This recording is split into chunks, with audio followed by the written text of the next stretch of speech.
Make sure we're recording today. Oh, we're recording. Just hit the button.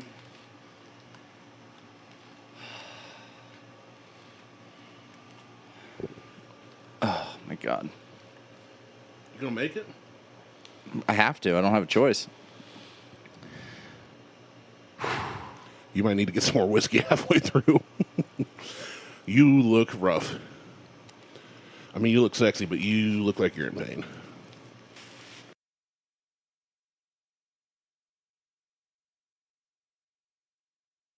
Welcome to the Buckhorn Podcast. I am Martelle, and with me always is Randy. What up, Randy? We are both feeling great. No, I'm outside. I pulled up, and you had anger on your face. I know. And you were outside topless, looking all sexy and sweaty. Trying. And you turned around and I went, huh, he's upset about something. Yeah, so was moving. I've got a lot of bricks and stone and flagstone and shit behind my shed. And because we're getting the shed painted with the insurance claim and stuff from the hail damage, I got to move all that stuff out of the way. So I'm out there with one arm. Right. Just picking up one brick at a time. You did not have your sex sling on. I did not, because I didn't want to have tan mark. I didn't want to. That's what you're worried about. Slingy tan marks. You're worried about tan lines. I was, and oh my God. So a fly or some shit landed on me on my elbow.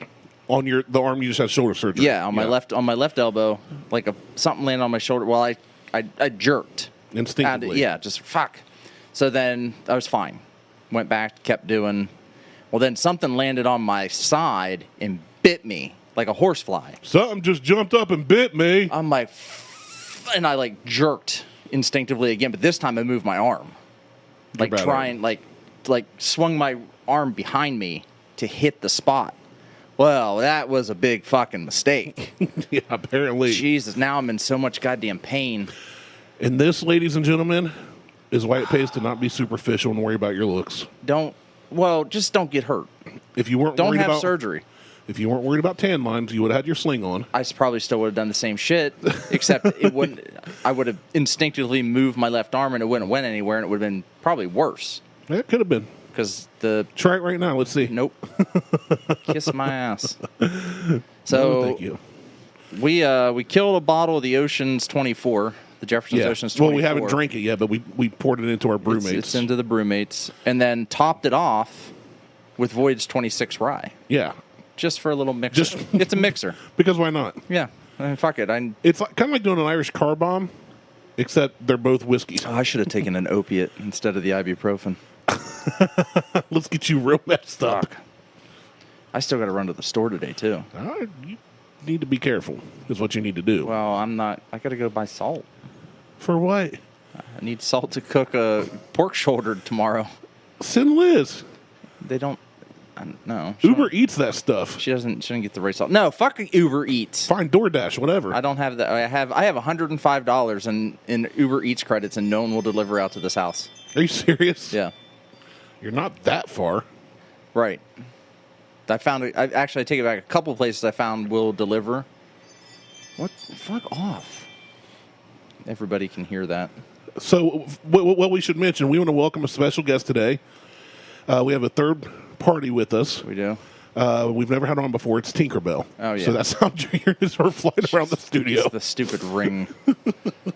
It's the goddamn ring system. We've known each other, 15, 20-ish years? Somewhere in there, 17. Maybe. And we've been doing this for 4 years solid now. Mm-hmm. And on the way here, I thought, I need to ask Martelle a question I've never, ever asked any human being ever again. No, you cannot cut my balls. No, I've asked several people that, and I have yet to have somebody accept. But I want to know, what if God was one of us? Just a slob. He'd just be a stranger on the bus. Like one of us. Trying to make his way home. You look like you're in pain, buddy. I'm a little bit in pain. I mean, I'm feeling for you. I feel bad. I'm a little bit in pain. I brought you those beers and happy birthday, and you're just yelling at your daughter and she's grumbling. jumping on the couch. No, it's fine. And then I know, but I'm just what's funny is when you're fucking you nine. looked up, still obviously in pain, put a big smile on your face and said, "Thank you, by the way." Yeah. I was like, that took effort. It took effort because I could tell you were hurting. I'm still in I'm pain. actually surprised I didn't hear more cussing from you than I did. Actually, when I'm in pain, there's less cussing. Really? I think so. My, You want a clean show? Stab me in the ass. My mom's going to be like, well, "Hey, right before you start next week, kick Martelle in the nuts." Yeah, something. And continuously do it. Just every time you cuss, you get kicked in the nuts. I just, like, I'm glad I had the surgery, but damn, that I probably should have had the sling on doing shit outside, but I probably shouldn't have been doing the shit. Well, I mean, let's. I'm not your dad, and I can't tell you what to do, but you're right. You probably should not have even been out there doing that. You're right. I shouldn't have been, but I probably should have been had the sling on. And the funniest part is, I know you well enough to know you did not learn your lesson. Oh no, this time I did. I ain't. Okay, good. This sling is staying the fuck on. Good. I'm taking a shower with this bitch on today. Good. You need to, like, I'm worried about you. I don't want to see you tear it up worse than, you know what I'm saying, like, further damage it. Well, I'm allowed to do stuff like Masturbate. Well, yeah. In the sling, it's hold the heart. It's hold the heart. My brain is not working. It's hard to hold the phone in my left hand. God damn. I feel bad for you, but at the same time, I was at the gym yesterday. I did. Yeah. I did. I did a 5 rounds of 1,000 meters on a bike, 20 kettlebell deadlifts. I saw your post when it said 1,000. I literally did not read past that because whatever it was, I was like, that's too much. It's only like 2 minutes worth of work. I didn't even read that as a rower, a bike. It was a bike. Reps. I was like, whatever it is, that's too much. No, it was like I did that. I did all that. I had no issues and my arm wasn't in the sling. But I also didn't have a fly land on me and fucking bite me on the back. So it was a boll weevil. Well, you know what? I don't give a shit what it was. God made that goddamn creature, and they say he's infallible. Well, he fucked up. He fallibled me. He fallibled that fucking creature because it bites for no reason. Oh, it had a reason. It was hungry. Well, go find a fucking horse. That's why they're called horse flies. There's plenty of them up the road. You looking thick. Jesus. Out there with your shirt off. I guess. But anyway, what do you got? What do you think of this Voyage? I'm going to call this Voyage 24.75. Because you can't call it 25. Can't call it 25, and I can't call it 27. And 26 rye, right? Is it 26 is the rye? Yeah. So Voyage 24.75. Let me take another. Yeah. What do you think about that? Because it's more Voyage 24 than 26. So. Well, it's like you did an Irish car bomb, and the rye was the shot. Yeah. The glass full of 24. I fucking filled it up. I like it. Not bad. Good, because I like it too. I was going to say, I don't think it did. I was worried that it would do a disservice to them each. Nope. I don't think it did. It enhanced it. I would say if you can afford it, which I know all of my listeners can because they're white trash millionaires. Because we know both of them. Go buy both bottles. Yeah. And then just mix them in an infinity bottle. Fuck it. Yeah. Actually, well, no, don't do that because the ratio is off. Do 1 to 1/4. I was going to say, you're like 80% Voyage 24. 20% rye. Yeah, maybe. 26. Maybe 90-10. Maybe 85-15. Maybe. Yeah, so pick a ratio around there and just do that. Don't do 50-50. That'd be a really bad idea. What if it was even better, though? I mean, we'll never know. But we'll never know because we're out of 24 now. Yeah. That bottle is gone. So anyway, I meant to bring the ancient age I found. There was a lot of it, too. And Angel's Envy's popping up everywhere. Where did you find... Well, I know the Angel's Envy's popping up. That was in Circleville, the ancient age. Yeah. I walked in, I was like, I'll just see what they have. Random day. Wasn't even their shipment day. And they had on the counter, they had an old granddad or whatever, 114. They had... Which I'm not a fan of that. Well, yeah, so they set that up there like it's special. I'm just like, that's pretty run-of-the-mill. They had Weller Special Reserve, so I grabbed a bottle of that because... Yeah. For what the price, I like it. And then I'm walking around, I'm just kind of looking, then I look down where the Ancient Age is always at. And there's like a full row of Ancient Age 10-star. Wow. And I went, well, I got to get at least a bottle of that. I haven't seen it in 3 years. Yeah, for legitimately, for $2.50, pick it up. Right. It's my favorite cheap whiskey. Same mash bill as Blanton's. That and Benchmark, I can go back and forth on, but I need to get some Benchmark. I like AAA. I need to get some cheap, just everyday cigars for friends that don't smoke cigars. Acids. Drew Estate acids. No, those are too expensive. I'm thinking like $25 for like a pack of 10 or a pack of 15. So Romeo and Julieta has some. What you want to do is go down to Speedway. No. Get you the grape owls. No. And then let your friend smoke cardboard. No. Cardboard. I'm not going to do that. So I do have a friend who, when I'm down in Florida, it's my brother-in-law's neighbor. He's avid cigar smoker. Yeah, we've talked about him like twice on here already. Yeah, I know. Well, he will not let the other neighbor smoke any of his good cigars because he won't smoke the cigar. He only smokes about half of it. Yeah. That's it. So Jack's like, no. And Dave is like, I hate these fucking things. They never taste any good and blah, blah, blah. Like, I leave a shitty taste in my mouth. Then why are you smoking them? And then Jack's like, it's because you don't smoke the whole thing. He's like, I'm not giving you my good cigars. Yeah. Like, that shit's just not happening. Well, the night before, Friday night? What was it today? Saturday? Thursday night. Yeah. Thursday night, I decided to have I missed my birthday cigar, which was Wednesday. Happy birthday to me. What? Happy birthday to you. So, had my birthday cigar Thursday night, sat out on the deck for 2 hours with one cigar. Good. Enjoyed the shit out of that. Yeah. I was sending that was the night I was sending all the dark memes and the dark humor shit. I was all over the place. Our thread. Oh fuck yes, I did. And I seriously went, he's not allowed to say anything to me ever again. No, I can say whatever I want because I do that once a year. I may do that once a year. just save 152 memes over the course of a year. There wasn't saving them. And that was on the fly. But I'm saying you should, when you see ones, you should save them all year round. Then on your birthday, just dump them. That was on the fly. Like, I forget what I was doing. I wasn't mad or anything, but my phone and my watch kept like burr, burr, burr, burr, burr, burr, burr. I was like you were rapid. I seriously went, is he even reading these? Oh, yeah. Or do you just go somewhere to a meme page and hit share? I am now a member of a very, very, very dark humor Facebook group. I've told you I've left 2, which is saying something because I laugh at most of it. Oh, like all the ones I sent you were mild. Yeah, I didn't even get into the. I know. Like, although I'm upset with Mo, not that he hasn't been on the show. He asked me how much black pipe I needed, and asked him how much was in his pants, and he did not respond. Just glazed right over that. That's because you sent 374 memes after. No, this was. I think this may have been yesterday. Well, I remember you sending it, but I don't know when. So anyway, last night JJ was in town, up from Florida. What the fuck? Yeah, he left early this morning. Otherwise, I would have had him come out. So he was really good friends with my buddy Zach. I met them both when they were going to OCU together. Okay. So I called Zach. He lives down in Jackson. All right. So I called him up and said, hey, JJ's in town. He hasn't been up here since he moved to Florida like 3 years ago. No, JJ has been on, 2 was years on our ago. show. And he was in Florida already. Okay, so this is the second time he's been up since at least 2 years. So anyway, it was right before COVID. Okay, so it's been a while. But anyway, I'm like, I'm going to surprise JJ and invite Zach. Well, long story short, JJ couldn't go up to Smoke Out, which was good because about the time we were leaving was when they posted, hey, we're sold out of half our stuff at 3:30 in the afternoon. Speaking of, I'm ecstatic about that. Oh, I love it.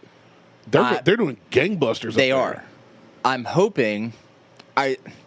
I want it to continue for him. It needs to level off. It will. It will. I mean, at this point, they're only 5 days in. They are. They're 5 days in, and they're running out of food by 3:30. Yeah. Which, obviously, they don't know what they're going to do, and you can't predict. You can't predict. You can't serve. I mean, you can't go in and go, okay, here's a brisket from yesterday. I'm serving this shit. That's just not how it works. You're serving everything fresh. I mean, you can serve it. It has to. I mean, it's barbecue. It has to be served. The macaroni and cheese, freeze that shit, bring it out. They said that whatever. I don't know if you saw today. There was a line waiting when they got there today. Yeah. And the drive-thru's closed. Yeah. Which the drive-thru again, I think that should be a call ahead only. Yeah. We talked about that. Yeah, we talked about it. I think it's hard to do that kind of food through a drive-thru. It's not McDonald's. It's not a McDonald's. I think that should be a call ahead only pickup. Chipotle does the same thing. You can they have drive-thrus. They are call ahead. Yeah, only. some of them do. Yeah, Yeah. Yep. And or I order think- online, whatever. I think that's the way that should be. That's my opinion, Derek. I love you. He ain't gonna hear this unless you tell him. I know. Hey, we talked about you. But Great food, though, man. the food is amazing, but he is running out of food at such a rapid pace. Well, they were making until about 7 most nights, and then yesterday they were like 3:30. They were like, We're out of this. They still we're out had, of this, yeah, we're out they, of they were this. out of like 3 things already at 3:30 in the afternoon. So anyway, we went to Chipotle in Circleville. How much? So his food's fantastic. That's not in question. Right. How much is he making, and how much are people buying at a time? Right. Like, That's what for him to run out of food 4.5 hours before he closes? Mm-hmm. People have got to be buying $300 and $400 worth of food. And he said they prepped more food Friday than they had for Wednesday and Thursday. Right. Which they made it to at least 7 both those days. Right. So it's people like- are buying like it's going nuts. And Liz's response, she goes, "I hope that people don't get turned away or turned off from going there." We talked about that's how my dad felt. Yeah. Yeah, because they, I don't think that'll be the case. I don't either. I just think that things need to settle down. Like, yes, he is right now. He is making money hand over fist. He is making food hand over fist, and he can't keep up with the demand. But what I would hate to see is him overmake food And waste it all and lose money. and waste it and lose money. So he's being upfront with everybody. It's like, oh, in an hour we're done. Like we're out of food, which I like. I like the idea of we're only making so much, and after that, we're done. Well, yeah. Here's the thing. It's not like any other restaurant. It is not. Because if you run out of brisket, you can't just microwave brisket. No, and it's not like any other restaurant in Pickerington at this point, right? No. now. There is. Is there anywhere in Columbus that does it that way? Does what? Slow smoke barbecue never sells any leftovers. I don't know. How Dickey's does it. I don't know how Smokeout does it. There's a place in the ghetto where I used to work. Fantastic barbecue. There's a place in Lancaster. There's Bob's Backyard Barbecue, but I don't know how they do it either. I don't know if it's. I don't know. Derek has committed himself to fresh barbecue only. Yeah. No, which means you no have to reheats. prep hours in advance. He preps for the next day. He starts smoking He stuff. is prepping 3 days prior to the day he's open. Right, but he starts smoking it the day before. So it's my thing is when you run out of wings, he's not dropping wings on a deep fryer. He's smoking They're wings. smoked. But the wings, so to be honest, so things like the brisket, pork, like pulled pork, that stuff. The shredded chicken. Yeah, even shredded chicken. Shredded chicken doesn't actually take that long. That stuff can be made throughout the day and served throughout the day. But again, it's so hard to predict. Well, I know. And if you're not going to serve leftovers. But brisket, pulled pork, things like that, those have to be. You can take them off the smoker and put them in a warmer. Yeah. But I don't know how long they would last in a warmer. Right. Without getting all dried out. Without drying out and everything else. Wings only take. You could do wings. You could smoke wings in 45 minutes. I've done it. Right. On a pellet grill. But you've done it for your family, not for, hey, I don't know how many people are coming in. Right.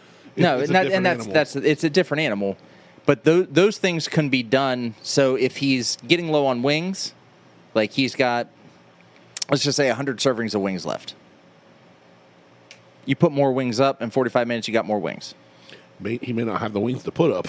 Well, right, but it's just going to take time for them to adjust. There's things that can be made. I'm super happy seeing that they're doing so well that they're even able to close early, because there's some people that stay open just hoping somebody else will walk in. Right. Like Chinese restaurants. As a matter of fact, they got that restaurant, that brick and mortar, because the restaurant before them failed. Which is funny because, hold on. That restaurant before them failed because they were only open twice a week. Oh, see, I didn't know anything about it, but either way, it's not there. It's not there. So, it was a ramen noodle place. Right. They had weird hours, and they were only open like 2 or 3 times a week, like throughout the entire 7-day period, and it was only for a couple hours a day. Yeah, that's never going to last. You're not gonna make. You can't stay. You can't make money like that. You might be able to pay your bills, maybe. You can't break even like that. Right. I don't care who you are. You cannot break even staying open for lunch 3 times a week. Just for instance. Speaking of restaurants, went somewhere new last night. Oh, yeah? Went in a restaurant. After Chipotle, JJ had to go back. Zach and I, my buddy from Jackson, I forgot a week ago he moved to Chillicothe. So he's like, hey, you want to go get a beer or something? I'm like, sure. Oh, the old capital of Ohio. Right. It is the old capital, the first capital. The original capital. And I said, hey, let's go down to Chillicothe. That way it's on your way home to Jackson. He goes, no, we moved last week. I told you that. I said, no, you didn't. Well, by the end of the night, I did remember he asked me if I'd come over and help him paint. And I said, no, because I hate painting. I said, I'll help you with anything else. I don't blame you. I will not paint. I said, even when I tape off, I mess up. I don't paint. I'm bad at it. But anyway, so we went down, and he'd never been there, and I'd never been there, to Old Capitol Brewing. So I went in and got a flight. Yeah. That's the shit you were sending on the... So for those that don't know, we have a group chat. Yeah. We also have the Buckhorn Lounge, but no one ever uses the Buckhorn Lounge, and there's only 5 members of the group chat. We should probably start using the Buckhorn Lounge. That's actually a fair point. Instead of the group chat. Instead of it just being the 5 of us who are the only ones ever on the show. What if God was 5 of us? Fine, well, you be Jesus. I would be Christ. 4 of them. It'd be 5 of them, technically.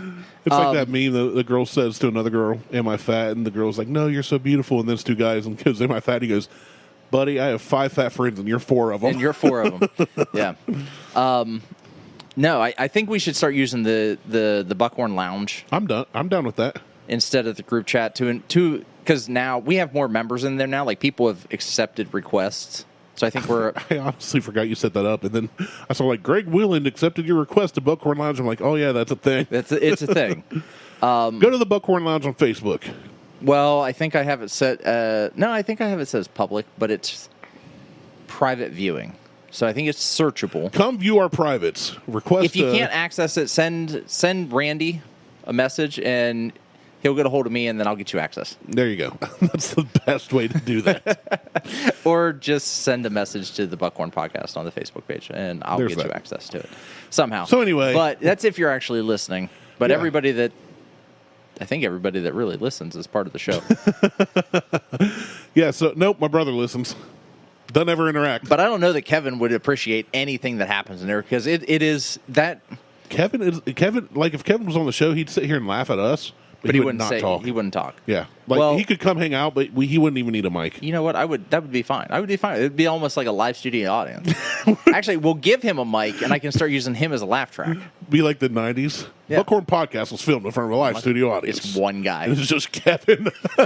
And I'd just layer his laugh over and over and over again and make our own laugh track out of it. That'd be awesome. It'd be like 1,000...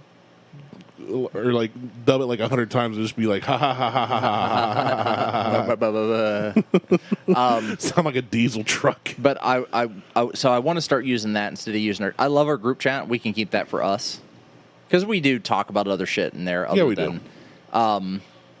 But we need to expand. We need to get better. I don't know what that's going to take. Like, social media is the worst way to fucking advertise.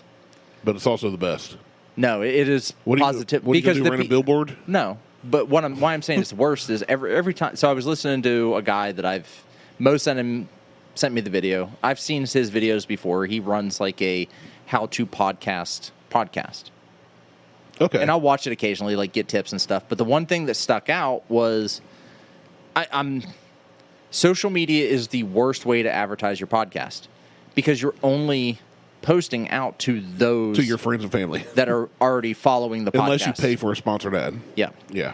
Which our ads aren't going into the show, getting injected into the show like they're supposed to. So fuck you, Podbean, for that shit. Oh yeah, we signed up for that. We signed up for that, and they're not injecting ads into the show at the beginning and the end. Podbean, inject into us. I would love you to inject into Randy. But so I got that donk-a-donk. Yeah, you do. I got that honky-tonk, but donk. I think this prescription's working. The ibuprofen and whiskey? Yeah. Jesus. My shoulder's starting to feel better. Just go take the narcotics drink more whiskey. I mean, do it up Elvis style. Well, the problem Go is full on Johnny Cash with the it. last time I did that, nothing happened. Let's get barbiturates. I've got fucking I've got Oxy down Oxy. there. I've got Vicodins. So my hernia surgery, they Yeah. give me Oxy, and they're like, don't drink while you're on Oxy. okay. And, of course, all my friends were like, dude, drink while you're on Oxy. Drink while you're on Oxy. I did it because I'm like, I'm not trying to. My thing is I've got an addictive personality, Yes, you do. and I was very concerned with the Oxy. And My me getting hooked. scars hurt from that fucking movement. That shouldn't happen. You want me to kiss and make it better? No. You've been so mean to me lately. I should come over and punch you in the shoulder. If I didn't think it would end our friendship, what little friendship we have, I might find something to stab you with. It could be an Xbox controller. you would find a way to prison shake me. And then you'd meet me in the showers. Drop the soap, bitch. So, oops. Like, that's not even soap. It was a bottle of Doesn't body matter. wash. I'm just sitting there slowly squirting it out and staring at you in the eyes. And you're like, it counts. Oh, no. Let me try to pick up this liquid shampoo. Just picture you I Let just me picture try you like trying to scoop up water. Pantene Pro V off the bottom of the shower. Anyway, all right. God damn it. I want to start using the Buckhorn Lounge. All right, let's do it. We need to do that. Keep in mind, folks, those that would be members, shit can get super dark in there. Maybe even playfully racist. Playfully racist. Because that's kind of what we do. Kinda. What we do. Anyway. Oh, Patrick just messaged us. Did he? Give me 15. Just packing some gear away. Look what I'm about to reply. I just replied to him. Check that out. You spelled shit wrong. Packing some shit away. Oh. What? Did I send that to you guys? I don't know. Or did I only send that to... So you certain look for that. people? I'm going to continue my story about... You do that. So and then the minute I find it, I'm going... You're going to interrupt. Oh, yes, I am. We go to Old Capitol. I might have to take a crap. It just hit me. Men are not strong enough to handle the sexual past of a woman they love. This is not a debate. You did send that to us. You misspelled. I was a cum dump depository, and no one will commit to me. You did send that to us earlier today. Just making sure. Just let me just throw it back out there. Let me go ahead. That's the type of stuff that could be in the lounge. Mom, don't join Buckhorn Lounge. Or the other 150 that I thing sent out is, on Thursday night. I can post stuff under the Buckhorn profile, and nobody will know if it's me or you. That's fine. And if somebody says something, be like, "No, Grandma, that was Martelle. I'm trying to get him saved. I'm praying for him." The fact that your grandmother was listening, I don't know. Wasn't. No. No. But the fact that your mom told her listens, not though, to. is... I don't know if Mom's been listening since like she retired, and she I don't know. didn't. She didn't yell at you for Dropping the F-bomb. whatever F-bomb you dropped that I left in on purpose. I'm like, I'm leaving that in. That's a once in a 4-year opportunity right there. Anyway. So yeah, we're going to start using that. We're going to start using that, and So I went to Old Capitol Brewing with my buddy Zach. Did a flight. so I ate a beef stick today. And yesterday. You want a beef nugget? I'm not going to call it a stick, but it's beefy. No, these are ground, basically turkey. It's not beef then. Little turkey sticks. Turkeys. I ate some turkey cocks. They're pretty tasty. Gobble, gobble. Yeah. I gobbled some turkey penis. So I went to Old Capitol. Yeah, did you know I Brewing. got some Funko Pops today? You did new ones. Oh, yeah. Well, not since last show. I just wanted to point out the ones that I got from I last know show. you just wanted to interrupt, and that was the first thing you thought of. But anyway, they're in Chillicothe. I tried it. One was called Tin Cup. Yeah. But it was There's a whiskey, a tin cup whiskey. Yeah, or Tin Cap. Sorry, it's Tin Cap. Oh. It was It's not very good. It was amazing. Apparently. Well, the whiskey. Oh yeah, Tin Cup. I have not heard great things, but this Tin Cap. So my brother-in-law was out on the range down in Texas. Yeah. Yeah, and they're firing off missiles, and he sent me videos, and it is Was glorious. it a beef missile? No, they're like A meat missile? ground-to-air defense missiles. They were That's just doing awesome. some testing out on the range. And then we found an axe throwing place by accident Yeah. because we were walking from In Old downtown? Capitol in Texas. Yeah. We were walking from Old Capitol. Well, so leaving Zach's house, we go into town, Chillicothe. We turn in at the courthouse. There's a bunch of protesters because Roe v. Wade and all that. Yeah, which Don't. I don't want to. I don't want to. Don't. don't. So we're not going to. Good. So we But- drive past them and park and get out, and there's 3 girls are walking past us. I mean, probably mid-20s. I really love it when Liz is barefoot and pregnant they in said, the kitchen. with a 12 gauge and a Marlboro in her And mouth. a Marlboro and a baby on her hip. And a Boosh light. And then I tell her what to do. So anyway, I just try to picture Liz like that, and it doesn't fit at all. It does nowhere all. near. Anyway, Not even close. these 3 Even middle, when we had like a 4-year-old, she wasn't holding her. she rejected her baby like a mama bird. Get out the nest. Just kicked her out of the back door. Go find your own worms. Yeah. And they were like, hey, and we're like, hey. And then one of them was like bold enough to say, hey, what are you guys doing in about an hour? And we were like, I don't know. Circle jerk, probably. But And, yeah, I was like, we're going to go find a seedy place down here and snort some marijuana and drink a cocaine and, I prefer to drink a cocaine. see if we can and find a snort a barbiturate. transvestite. So Snort some in Chillicothe, peyote. Ohio. But they were like, and my buddy Zach's really humble, kind. Also, one of the funniest. Now that he lives, long story short, Bring him on the show. he will be, because I found out he moved to Chillicothe and he's not in Jackson anymore. He'll be on the show. Yeah, it's only like a 15-minute difference. Yeah. So he can drive up here, ride with me. But anyway, I wanted to have him on today, but he was busy.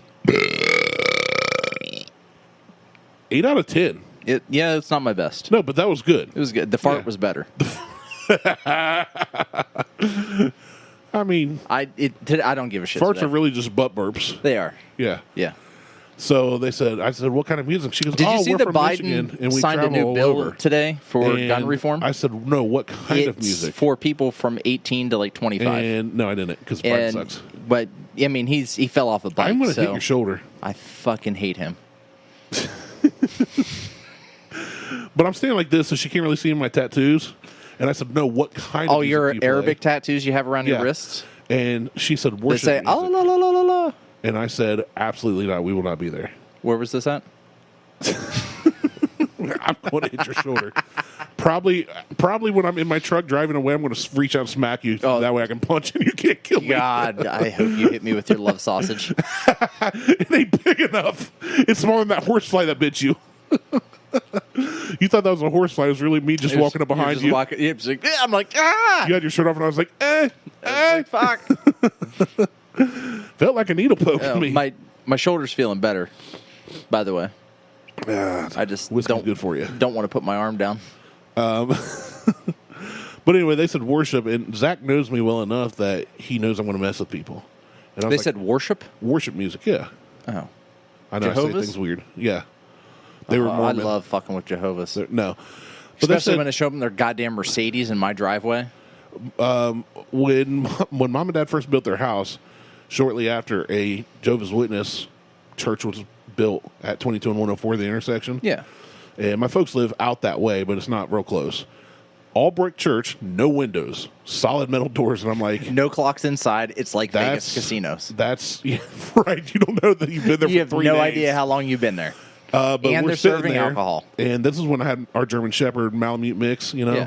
one brown eye, one blue eye, loose. Never change him up. He was loose. He was loosey-goosey. But we had the garage door open. He'd stay in the garage, had a bed in there. Yeah. Hated being inside. Hated it. And one summer day, sure enough, here they come. Started up our driveway. Smokey walks out, looks down the driveway, and Dad and I happen to be out there. Those mofos backed out and never came back. They're like, that's a big Good. dog, and he ain't on a leash. And I said, yep, you're not welcome here. Good. So I will never persecute anybody for the religion that they believe in. I will. Ever. No, I'm kidding, I won't. I will not. Although, Except Buddhists. don't show up at my house because it will not be tolerated. You are welcome to practice what you preach elsewhere. Somewhere else. Yeah. So I was at Chillicothe last night with my buddy Zach. He just moved up to Chillicothe. Well, the from last set Jackson. of the Jehovah's that showed up here showed up in a Mercedes. I know. You talked about that, too. A Mercedes minivan. Of all fucking things. Like, you could have just bought a Chrysler, which isn't around anymore, but that would have been great. America. Or, a Dodge, or, A Honda Odyssey. something. But A 1995 Dodge Caravan with the wood panels. Oh, I had one of those in white. Iconic. I just kind of wish they would have pulled up in like, a horse and buggy. No, that's Amish in Mennonites, which I have no issues with them either. I do. But a Mercedes minivan, like a full-blown minivan, not a Sprinter, Not a half. not like a G-Wagon. You just said a full-blown minivan. What else would it be? Well, they have like the Highlander looks like a fucking minivan. I'm going to be honest. It's a glorified minivan. Okay. It's got 4 doors, and it's instead of the sliding doors on it. You know what? We need to bring back 3-door minivans. We need to bring back the K car and the turbocharged minivan. Oh, yeah. I was about to mention the turbocharged, but I didn't want to interrupt because I'm not rude like you. Oh, yeah? Yeah. I Shut up. I don't care. Done nothing but interrupt you this entire time. I know. So I went to Chillicothe, and these girls thought I said worship, and so I said no. But what was the denomination, did they say? Or No. like... If you'd let me finish. I know you're waiting to interrupt again. I can see it on your face. But I said absolutely not. And they go, why? And I said, because I don't believe in that crap. Zach knows full well I play at our church from time to time. Well, yeah. You know that. Everybody knows that. Everybody knows that. And I said, no, I don't get down with that. Well, why not? I said, because. I said, first off, it's terrible music. None of the artists are good. They all try to act like the secular counterparts, and they're full of themselves. They want to be pop stars. What is that? God damn it. What did you do? Spilled my whiskey. You spilled your whiskey. Your headphones are on. Are you leaving? Am I going to have to sing again? Maybe. She's got them apple bottom jeans. Something else. I like big butts, and I cannot lie. All of you other brothers, you cannot deny. When a girl walks in with an itty-bitty waist, she puts that big old round thing in your face, and you get sprung. This sounds like Dick Cheese singing. It does. Richard Cheddar.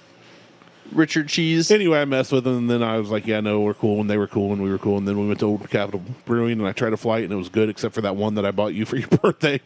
But I think you'll like it because it's a sour one. I hope you like it. And then we were going to walk to 50 West and found an axe throwing place, and I'd never done that. Is Patrick on? Don't shrug your shoulders at me, your broke shoulders. My shoulders are broke. What's up, Patrick? Good evening, gents. How are you? Hey, what's up, man? I'm suffering right now. Big time. He's being a baby. Well, there's that too. Randy, what are you drinking? Martelle's Tears? Yes. You say Martell's Piss? I couldn't hear him. Martell's Tears. Oh, yeah. Yes, I am. Actually, we're having a bit of a blended whiskey that I made. That you Ooh, made. look at that. Randy can't see you, but what is that, Brewdog? Yeah. Ah, I can tell by the can. I like it. What is that? Oh, we don't have that one. One of the new ones. Tastes pretty good. Oh, nice. I just had the, I'm looking for, they have a double Elvis juice that I want. I'm not a big fan of their Elvis juice. It was so hyped. That's all I heard about for so long. When I tried it, I went, it's not that great. It's... What you want is you want Hazy Jane and orange juice. Hazy Jane and orange I was going to juice. say, I did try the Hazy Jane, and I like that okay. I'm going to write that shit down. But I did not try the orange juice. I did have Hazy Jane and orange juice. It's like a man version of a mimosa. Now, I did last night at 50 West. After we did the axe throw, and we went to 50 West. Sorry, Patrick, you're mid combo here. Well, but he's on the group chat. He saw all the he saw the flights. He saw the shitty mimosa that you sent over. Well, I was going to say one of the ones I had. They have beer tails, like cocktails, obviously, and I'd never had one. They have one called the John Daly, like the Arnold Palmer, but it's made with spiked lemon. And he said, "Oh, just your John Daly." No, it was actually quite nice. It was a. Why does Patrick get on, then all of a sudden, for the first time in my life, say, it was actually quite nice? You start stuttering and Tally-ho. speaking British. Good on you, old chap, but with an American accent. Yeah. Anyway, it was a spiked lemonade with tea. It was really good. And then I did have that pineapple mimosa, which was fantastic, actually. I need to make a pineapple jalapeno margaritas. Deviled egg. What? Look at I was taking a bit. Say jalapeno deviled eggs. well, the jalapenos, Jalapenos? Jalapenos, yeah. You hate Mexicans? Well, I mean, I really love some quesadillas too with the jalapenos. That's pronounced quesadilla. Whatever. I mean, everybody has their own version of it. It depends on what region you're from. Yeah, it's like, you know, in the South, even Pepsi is called Coke. Everything's a Coke. Everything's a Coke. What kind of Coke would you like? Sprite? Sprite. I want a Coke Sprite. What's that Coke you like? Cane? Funny you mentioned that because we were just talking. So when are you coming back over? I don't know. I'm supposed to be going to Scottsdale, Arizona, to see Jason and Trophy Wife in August, but I'm not sure because at the moment flights are pretty damn expensive. Oh, they're sketchy as hell too. Like my sister was trying to get from Florida to Are Ohio. you going to have to scratch this? No, this one I won't have to. She's trying to get from Florida to Ohio.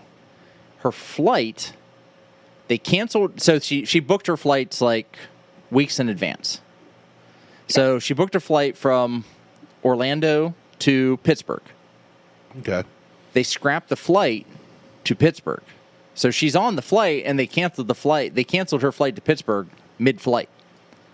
So she's going to Atlanta, and she gets to Atlanta, and they're like, yeah, your flight's canceled to Pittsburgh.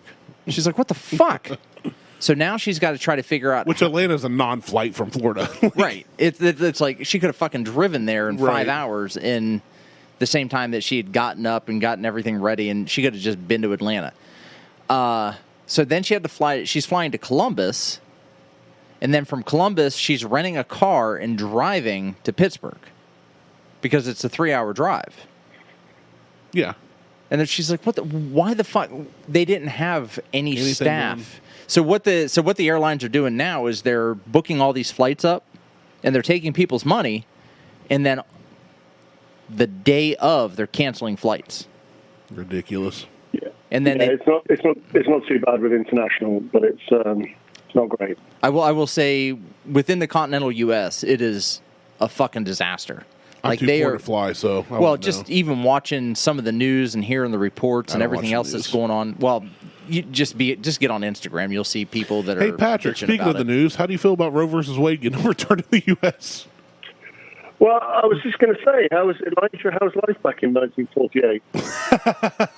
I mean, as a white male minority, it's fine. White minority? Because I want to be the minority. Oh, wait, they're Canadian. Yeah, well, No, we specifically, it almost got mentioned earlier, and we decided not to even talk about it. I plead the Well, fifth. you'll probably get blacklisted from everything if you say it's bad, if you say it's good. It's just That's it. No matter what you say, no matter what you somebody's going to say, hate someone's going to fucking hate you. So, I will say hey, my I'm- thought on it is I have no thought. Like it is, no one should I can ever say- tell anybody what they can do with you. their The body. U.S. government should I mean, not look at deal- Randy. He True. eats McDonald's every day. Oh, ugh. No way. I'm, Wendy's. as I'm not in the country, I can cause as much controversy as you like. No guys should No. be telling women what they can and can't do with their bodies. No guys at all. Here's my thought on it, Patrick, and this is the only thing I'll say on it. I'm not agreeing or disagreeing with anybody else. I'm just going to say my piece. The U.S. government, any government really, but since it's our country here, the U.S. government should not be involved in morality issues. Correct. They should not be able to tell somebody what they can and can't do. They should not be able to tell somebody who they can marry.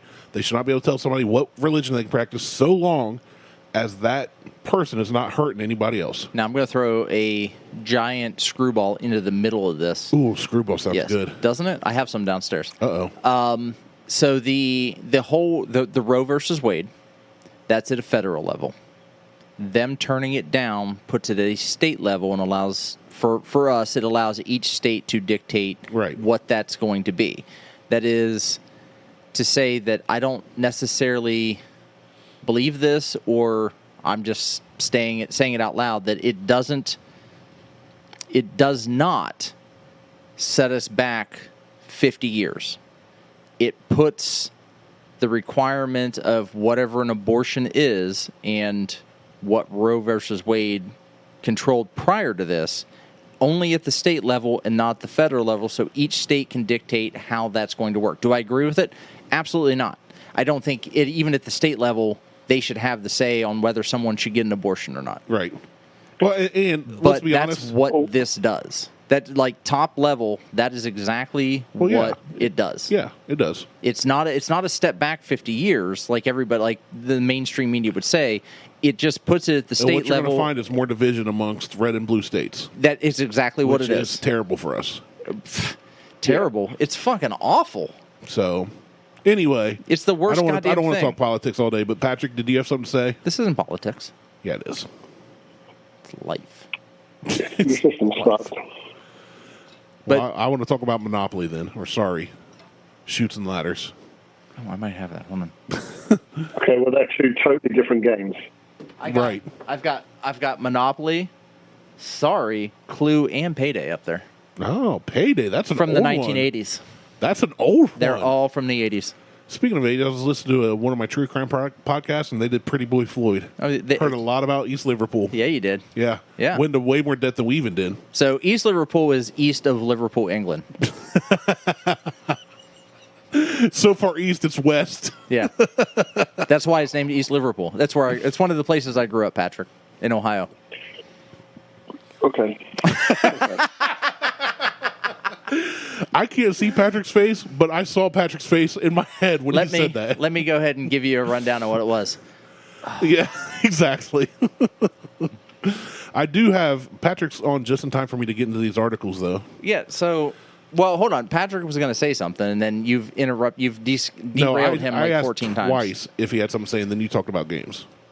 Don't put that evil on me. Well, no, I actually gave my my assessment on it, but you spoke over me. So yeah, that happens. I just said your system's fucked. Oh yeah, yeah, we agree. Oh no, I absolutely agree. We're not so treasonous on that. We agree with you.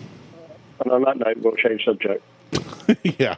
Now you're right. It is screwed up. Now they did again. I mentioned it earlier. They did.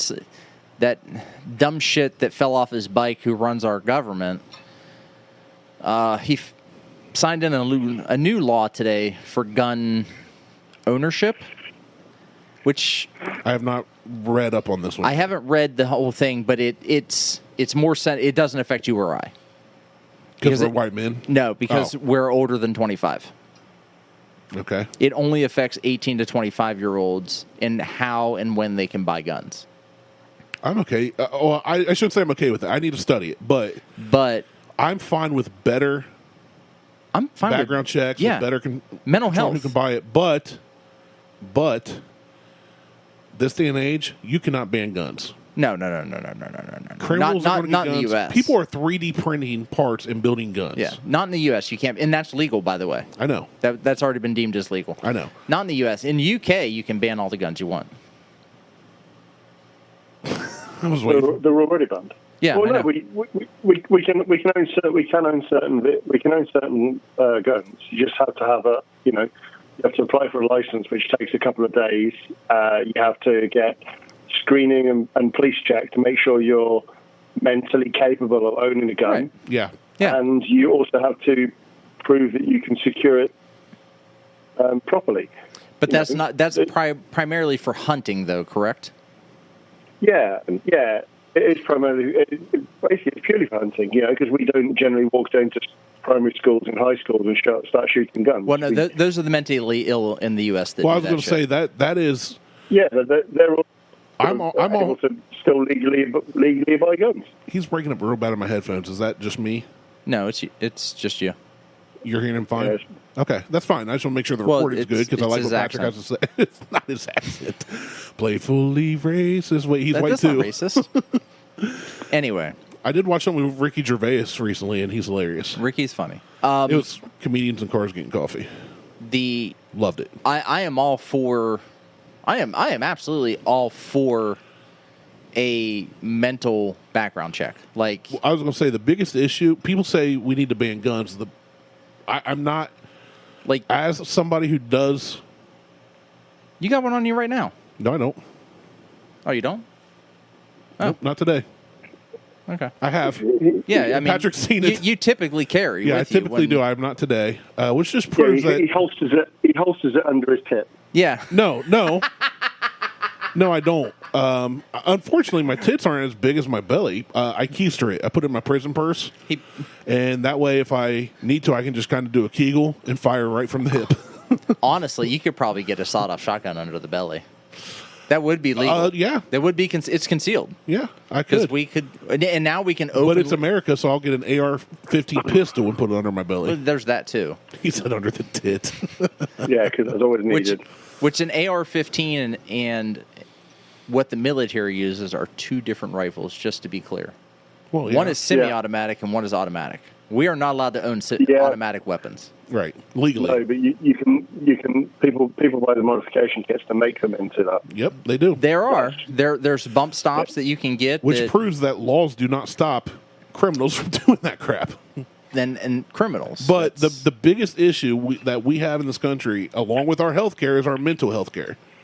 I was talking with a buddy about this. It was so taboo for our generation, Martelle. Patrick, he's like, I don't know, 64. But for our generation, wow. I don't know. Patrick, how old are you? What do you want? Okay, so same generation pretty much. We're all the same age. I just turned 40. But in America, at least, yeah, you're so old. I know. I feel like I go to bed at 8:30. Hey, don't joke about it. I actually do. Yeah, I know you do. Well, but you're also up at 4:30. Yeah, I get up at 5. See, yeah, I don't get up till 7. I don't get up until like 9. That's because you stay up till 3, fucking 4. Yeah. But in our country, it was always so taboo. Like, if somebody had any kind of mental health issues, it was kind of like, let's brush it under the rug. Don't tell anybody. If you have to have a therapist or need medication, there's something wrong with you, and you kind of got looked down on for years. Yeah. For our whole country's history. I still won't go see a just therapist. now starting to change to where...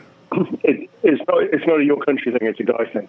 Yeah. Okay, that's what I'm kind of asking, because I obviously only experienced America. So then it's a guy thing. That's fair. But all these sickos... I am batshit crazy.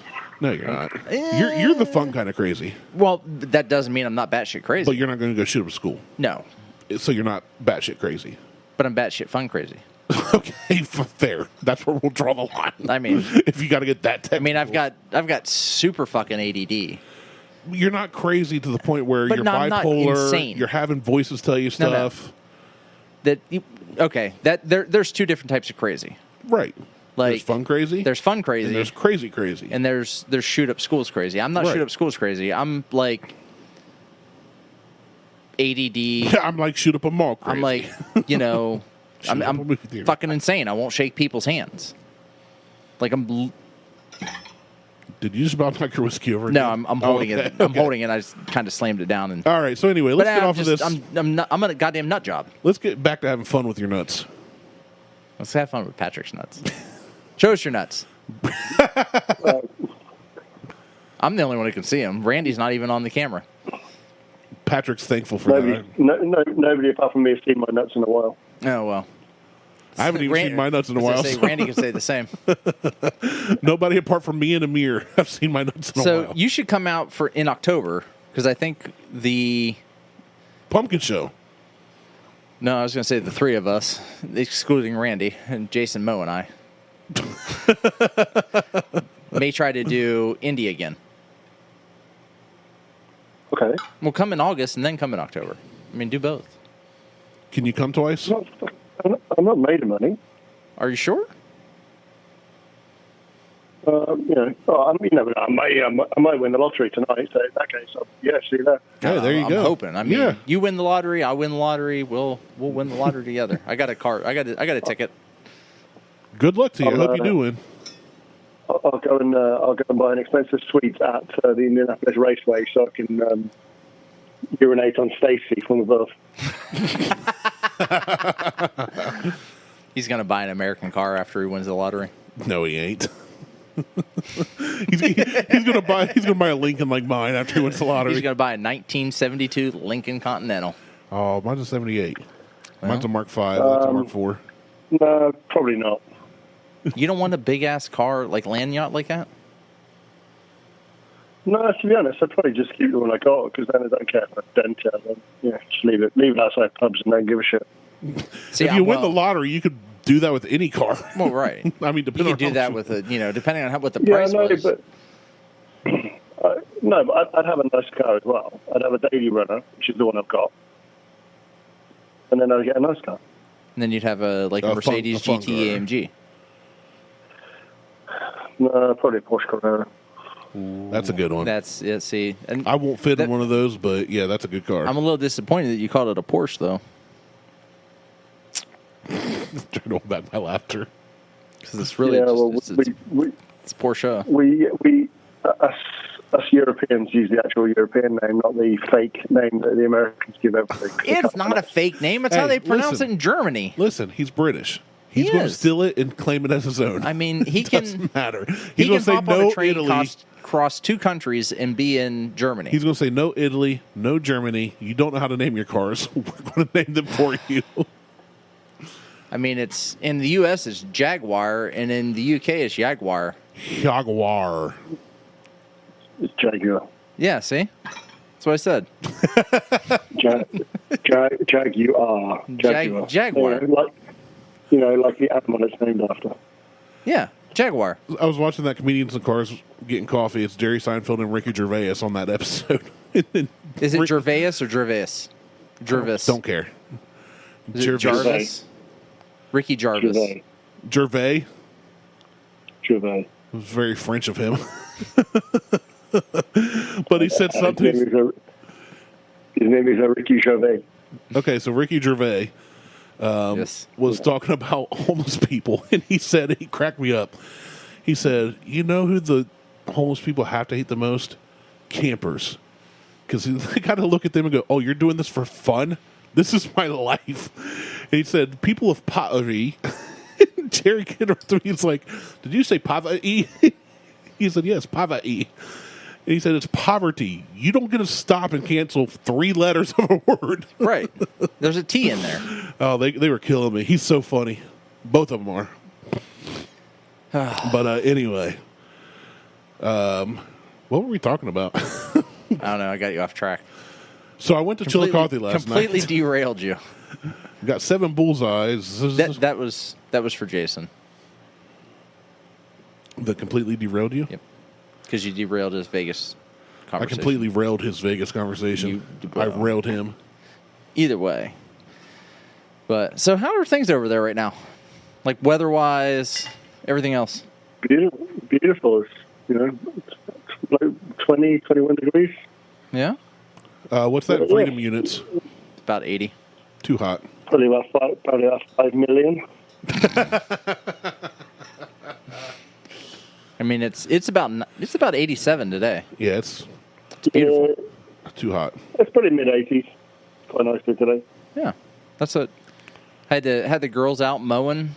85 right now. Yeah, feels like 85. By the girls, I mean my wife and my oldest child mowing the yard. When I say the girls, I just mean my boobs. Well, we know. My moobies. We know. They mowed the yard. I moved some bricks. Got injured. Patrick missed all that. I was in severe pain earlier That's okay, today. because now that he's on this, he'll listen back. Yeah, he'll listen to this show. We'll get one download for the UK, and it won't be polluting. Polluting? Well, it's not me either. I don't download it and listen to it. Although I'm on this week, so I might do. Well, that's what Randy was saying. He's like Randy. Well, that's like you always talk about how many downloads we get, but people I stream it. I set mine to where it won't download. That counts. No, it doesn't. Yes, it does. No. It does. I believe we have more listeners than we have downloads. Oh, I'm sure we have more listeners than downloads because at one point it was playing through Facebook.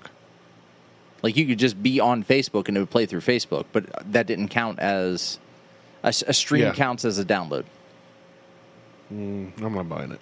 Yeah, you don't have to. Because I'm too poor to buy it. But it's free. This one's free. It's on me. Anyway, Jason's getting ready to race today. That's exciting. I hope he wins. Jason wanted us to talk about racing today. I mean, it's at a county fair against a bunch of kids. We can talk about racing if you want. Randy loves it when we talk about racing. I'll just start playing games on my phone and get on Facebook.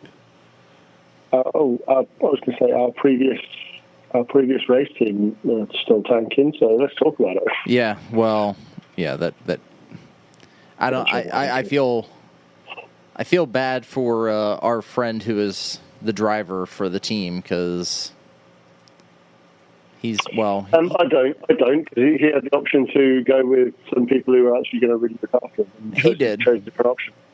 So he did, and I would say the previous race team is tanking significantly, but the team that he moved to, the previous race team doesn't have a drive. Well, no, they don't have shit anymore.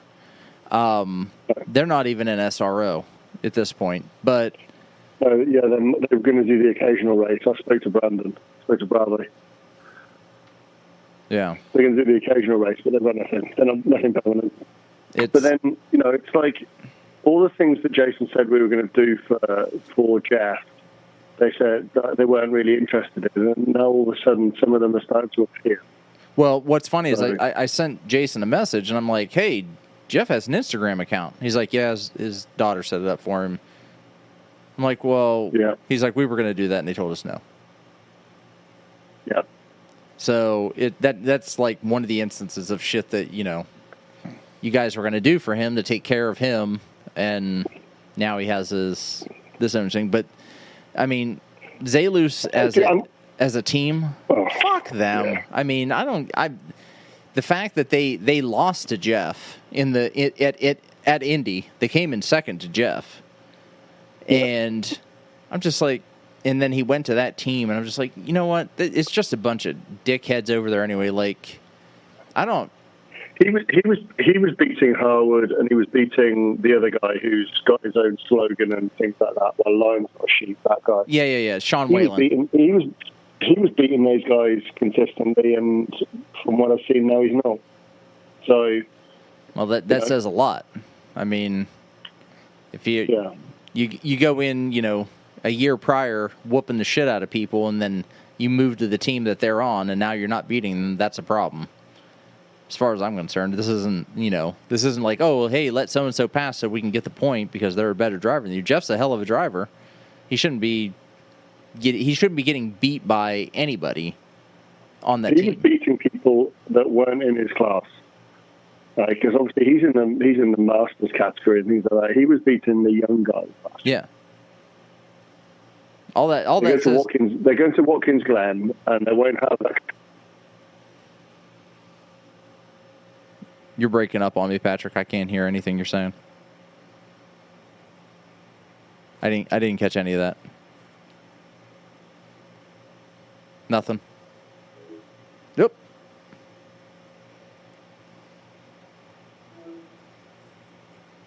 Yeah, we lost Patrick. He gone? Yeah, he'll be back. Yeah, there we go. I'm back. Yeah, right. He was beating everyone, but he won Watkins Glen. He won the whole thing last year, and that car will be set up nowhere close to it. As much as our engineer was not the best, he did a really good job at the Watkins Glen weekend. Got that car set up just right, and it flew, absolutely flew. Well, it's one of the things I found really frustrating. We were a group of people who were looking to do as much as we could to help somebody, and we just got basically told no. Right. Well, that's why part of the reason why Jason just walked away is just like, I'm done. Like, I'm not doing this shit with you guys. I'm not going to deal with this shit. And did I ever tell you the conversation I had with the team manager, the head of Zealous Racing? No, not at Zalus. No, I don't think so. His name is Ty Isaacs. Yeah, it's called. His name is Ty, but it's spelled like a thigh, like your thigh bone.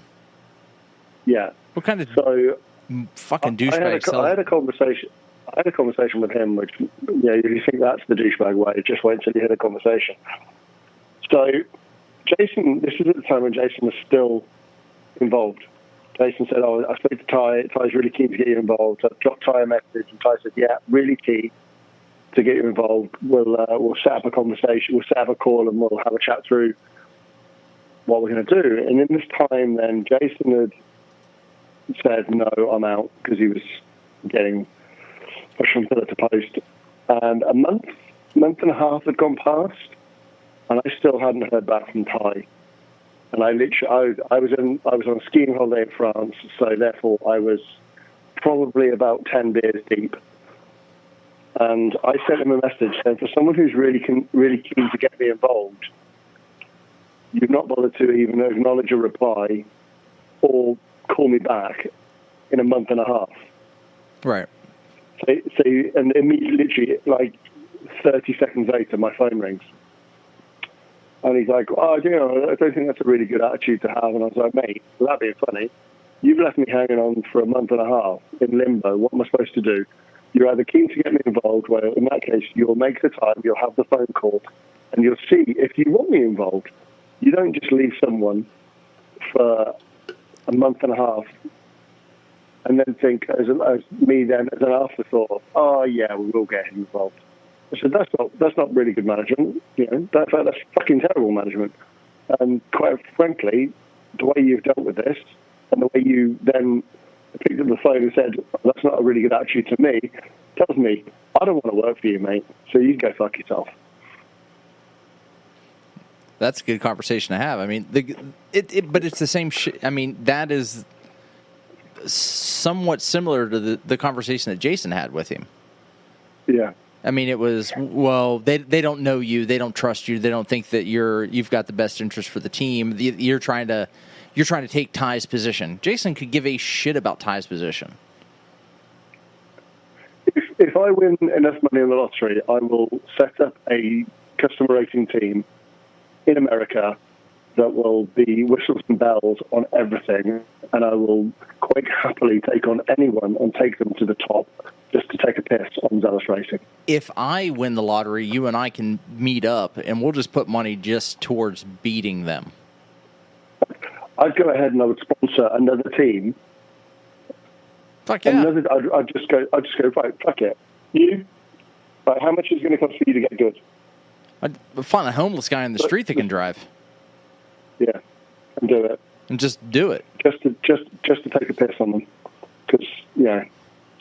But I honestly think, having seen some of the things that comes out on social media through, I don't know if it's Jeff's social media or maybe his daughter's. I think it's his daughter running it. I know it's Jessica running it, but I know it was Jess. Actually, it was on her account or the dad's account.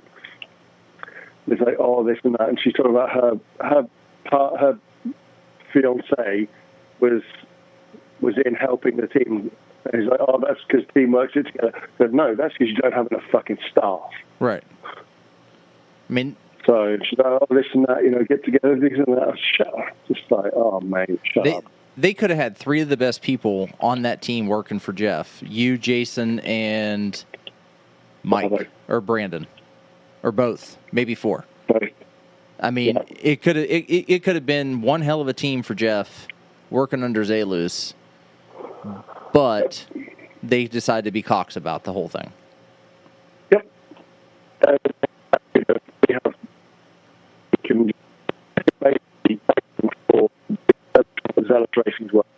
You're breaking up again.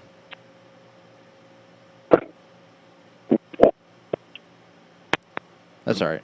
No, it's fine. Randy's playing games on his phone. He completely checked out. No, I'm reading messages. Yeah, I've heard a word you guys have said since you said, let's talk racing. Why don't you just learn the racing thing and then you can have a conversation? Because I'm not interested in it. Why? Why don't you learn crochet? I want to learn crochet. Why don't you learn pinochle? I would play that. Yeah. Cool. Sorry about that. My laptop and my Bluetooth link is being a dick. No, that's fine. That sounds way better. But yeah, and I've got everyone's out of the house, so I can just have my laptop playing now, so it's fine. Yeah, so I can say fuck. But yeah, so Jeff is basically paying for the refurbishment of Zealous Motorsports workshop and their facility. Oh yeah, they don't have their own set team, and he doesn't have his own engineer. Zealous Racing, in general, don't have an engineer. No, but they didn't hide the fact that Jeff was going to end up paying for everything. They were like, oh, it comes out of this garage in Utah, and it's just some guy's custom, automotive garage. Like Yeah. he just does, some vinyl graphics here and some upgrades there to, Lamborghinis and some other shit, but it's not a race garage. And But, Jeff yeah, coming on the team and the amount of money that he makes through his lumber company is just paying for everything. Yep. It's horseshit. They're exploiting the shit out of him, and then once they get everything, they're just going to fucking kick his ass to the curb. Yep. So, I mean, and all Jeff cares about is driving his car. So Jeff wants to drive his car. The thing is, he wants to go and do IMSA. He wants to bin SRO. He was talking about wanting to bin SRO off and do IMSA anyway. So he probably should have stuck with Jason then. I mean, I don't know if Jason's talked to him or not because I haven't talked to Jason about it, and I haven't asked Jason if he's talked to Jeff. But other than saying, "Hey, Jeff has an Instagram account now," and he's like, "Yeah, whatever. It's it's his daughter." But I haven't. I don't know that Jeff and Jason have talked since the end of the season, end of last season. I wouldn't have talked to. Must have been what? He was still talking December because obviously we were in because Jeff was like, I'm bringing Jason onto the thing and that, and then it all broke down. Yeah. So. And to be clear, just so the listeners know, it wasn't the breakdown between Jeff and Jason. It was a breakdown between Zalus and Jason. Yeah. It was Jeff wanted to bring Jason, and Zalus was like, he's trying to take my job. And Jason's happy swapping tires because that's what I mean. Reality is, what's he doing right now for his EMSA team? For his EMSA team, for Team Hardpoint, he's swapping tires. That's what he wants to do. He didn't want to be crew chief for Jeff. He took it on because no one else would do it. He took it on because they had to. Someone had to do it, and someone had to do it with who actually gave a shit. Right. And Jason is a guy who he gives a shit. Like, I've never met anybody who gives a shit more than that gentleman does, which is why I love Jason. That's why I talk to him. I try to talk to him at least 3-4 times a week. Like, he gives a shit about everything he's doing. He puts 100% into everything. Jason and Andrea are just good people. Oh, fuck yeah, they are. I haven't talked to Andrea in a while. I need to text her.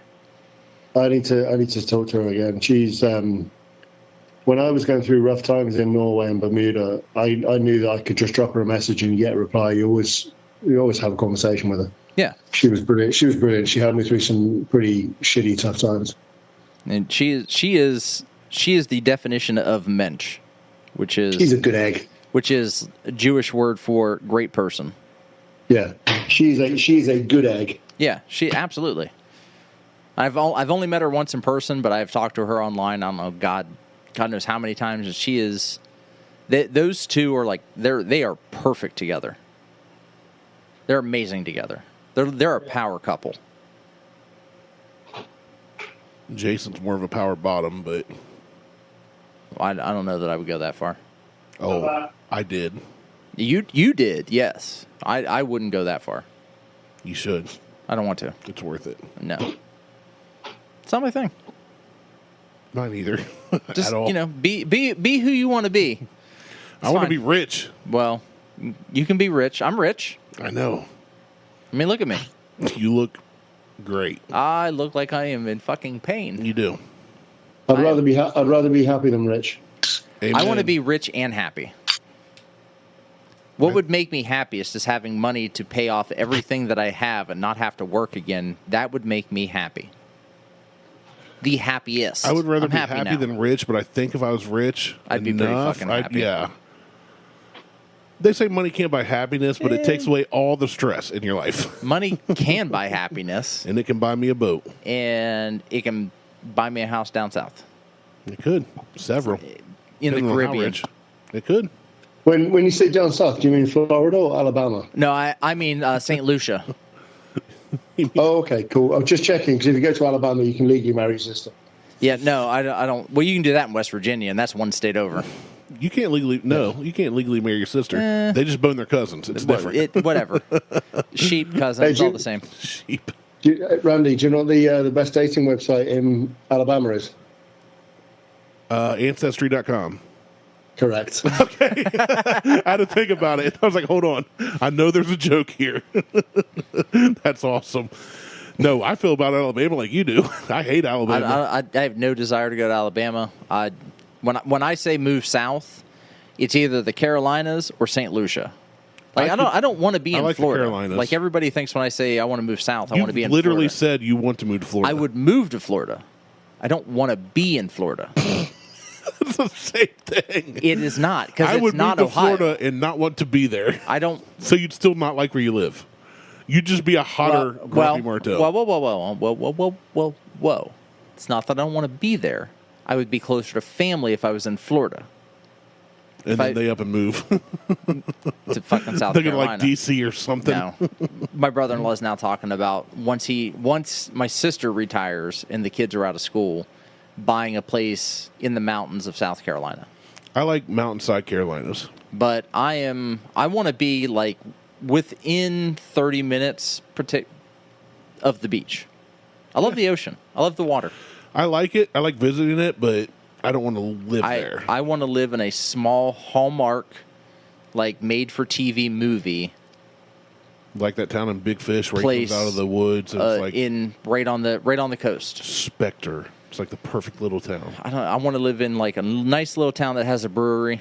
You need to go to Topsail. Topsail, North Carolina. I don't want to be in touristy place though. Topsail, it's too touristy for me. Is it? Yeah. I haven't been there since I was like 22, so 23. Well, I loved it though. But I want to live in Bristol. Yeah, that's not touristy. Yeah, no. At all. I'm going to go to London. I'm going to go to London. London, Ohio? Or? Yeah, London, Ohio. I've been to London, Ohio many, many, many times. I'm going to look for the bridge. I have family outside of London, Ohio.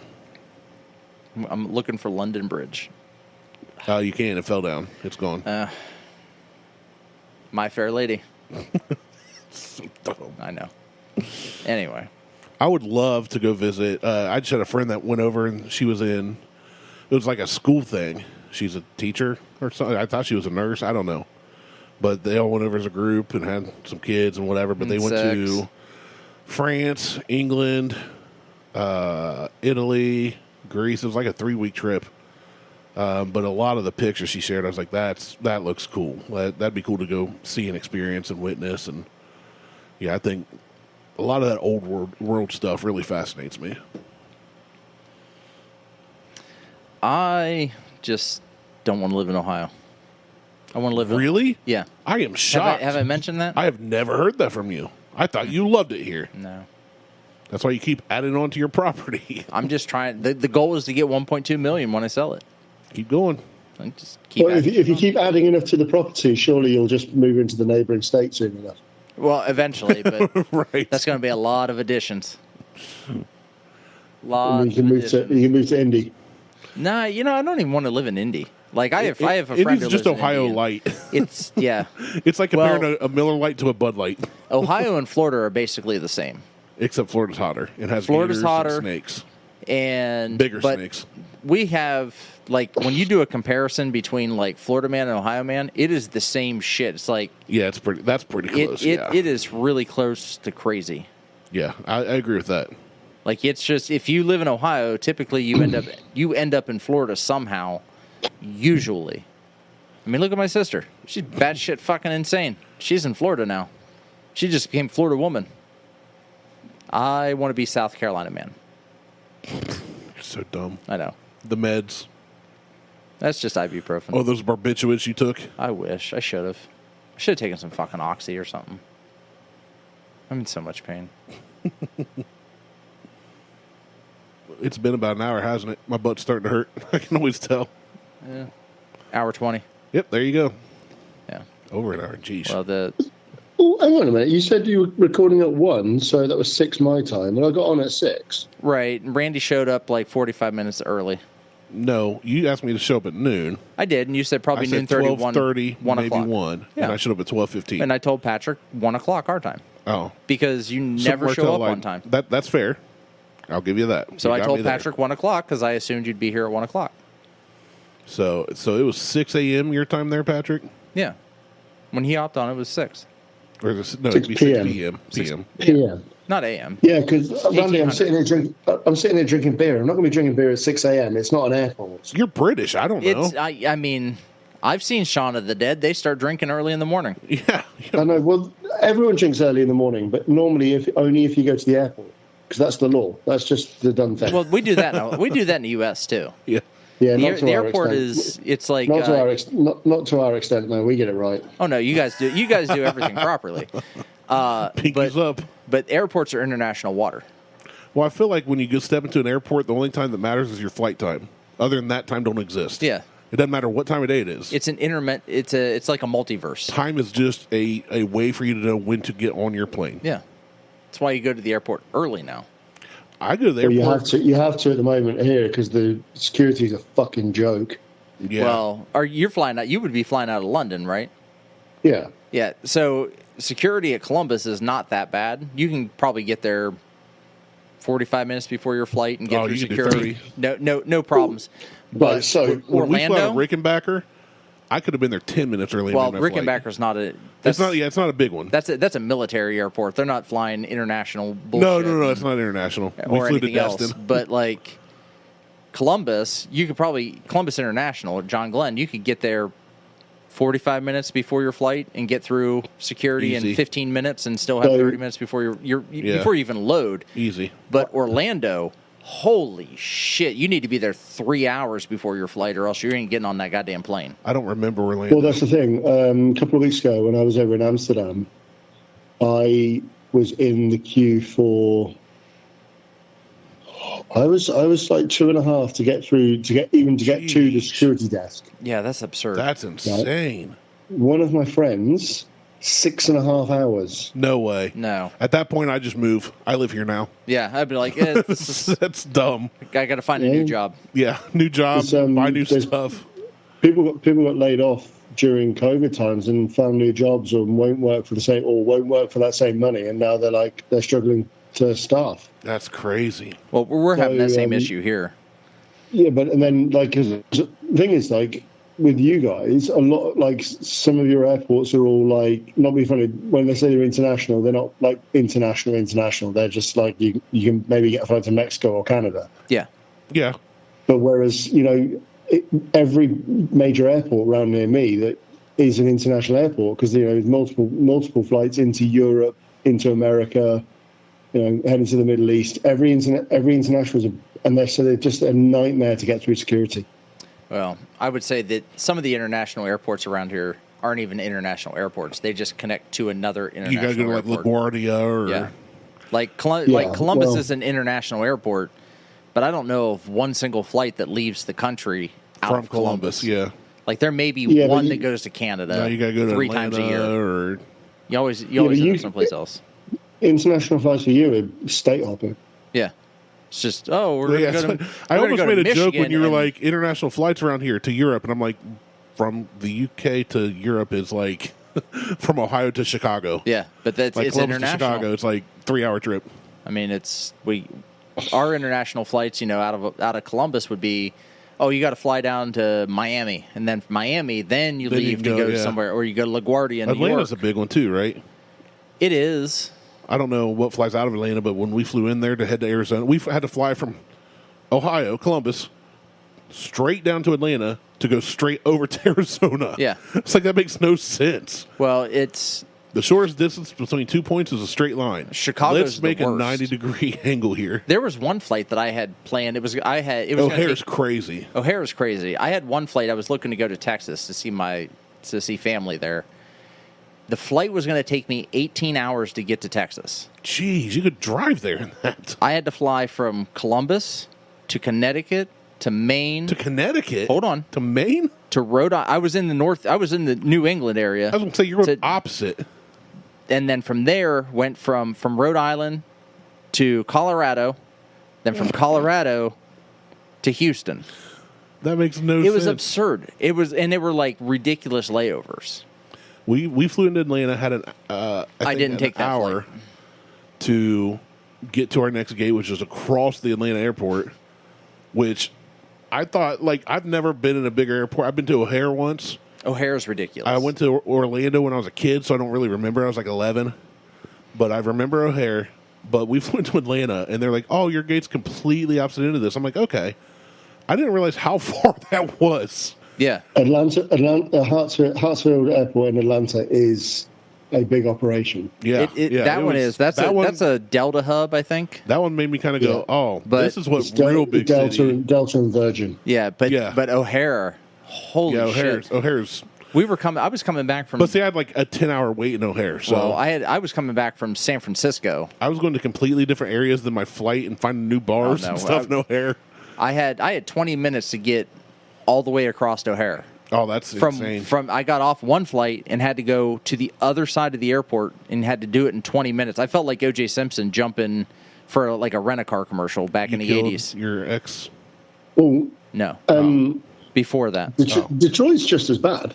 I've never been to Detroit. I've been to Detroit, but not the airport. Detroit, you land in the same. Basically, you're landing in one terminal, but it is so long. There's a train inside the building from one end to the other. That's crazy. Yeah. I remember. It's just nuts. I remember flying from Columbus to O'Hare. It's the first time I ever flew by myself. Second time I ever been on a plane. And at O'Hare, I was going out for sales training. So it's like I land. There's a shuttle at wherever, and it takes you to the hotel. Yeah. Or you find a cab. I think we found a cab. And when we flew out there, it was like a third full, the plane. Nice and relaxing. Got to watch The Office all the way out. On the flight back, it was the day before the Ohio State-Michigan game when Ohio State was number 1 and Michigan was number 2, which I believe was 2005. So everybody... hold on, that would have been about 1985. Yeah, Ohio's never been number 1 in my book, but... No, but the Ohio State Buckeyes have been number 1 ranked in college football. At some point. Yeah. At several points. But anyway. In recent years as well. In recent years, 2014, I say we because I play on the team. Yeah, because you even went there. You have stake in the game. I do. Steak sounds good right now. Oh, sorry to interrupt. You know how I said I need to speak to Andria? I haven't spoken to her in a while. Yeah. He has literally just messaged me. You know why? You messaged him? I sent a text. I'm like, I'm talking to this guy. She goes, tell him I said hi. So she says hi. I took a picture of you on my screen and said talking to this guy. That's funny.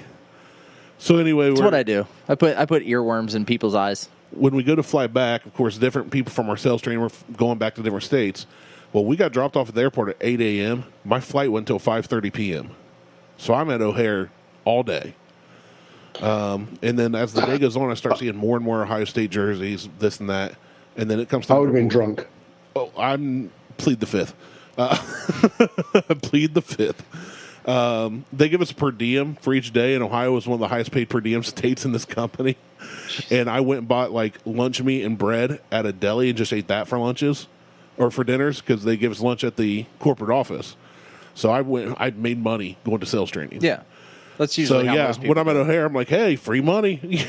So, yeah, it was a good day, but we go to board the flight, and I'm like, there's a lot of people at this gate. Like, it's not like when I left Columbus to come here. And I'm wearing my Ohio State jersey. I got my ticket. I go on, and I get to my seat, and I look down, and it's one of those planes with 3 seats on each side.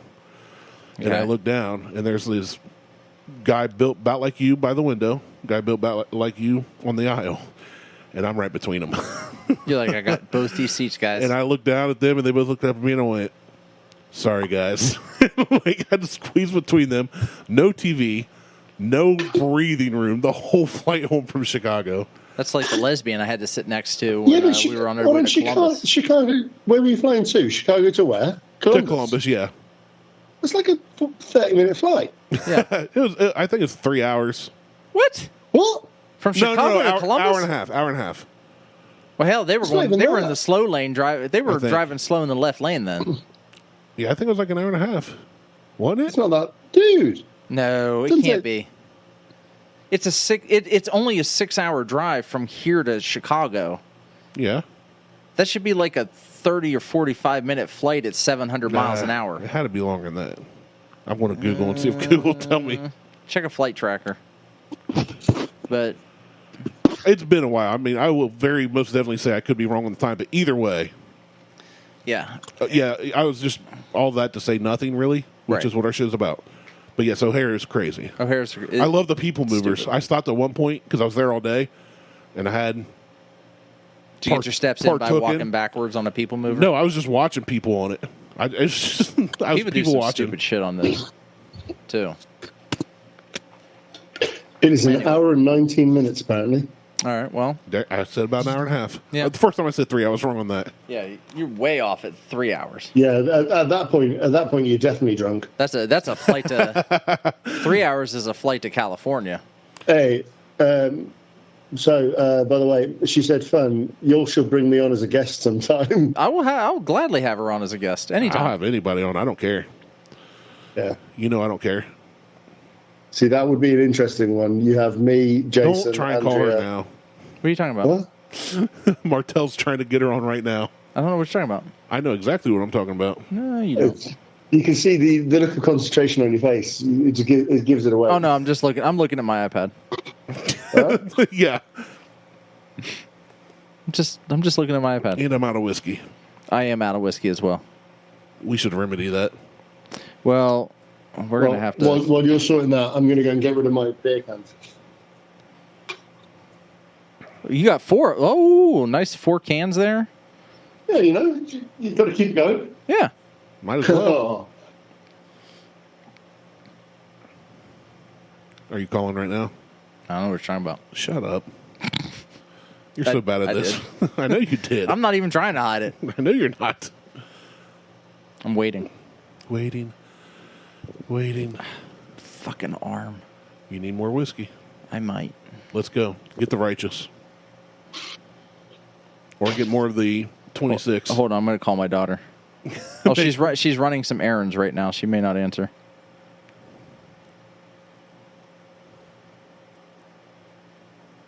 Oh, Andria's running errands. I think your daughter's running errands. No. Right? I'm gonna call. I'm so fucking lazy right now that I'm going to make her bring us something. My arm hurts. You're not lazy. You're injured. So hold on, Andrew's running errands. Yeah. I sent her I sent her the link. I told her I sent her the link, but she said she's running errands. See if my daughter picks up. She's literally downstairs, and I don't feel like opening the door. You can stomp on the floor, and she could probably hear you. Yeah. Even though we're over the garage. Although she could be outside, because I told her she had to help her mom move bricks. Bricks of gold. Bricks of gold. I'd leave them out behind the shed. I mean, no one comes out here, so it's safe to say that's a good place for him. She didn't answer. Damn it. All right, I'm going to run down and get something. Go yell out the back window. I don't care. Get that. Get the whatever else I brought. He said, okay, talk to Patrick. Hey, Patrick. Am I all alone? I'm all alone. There's no one here beside me.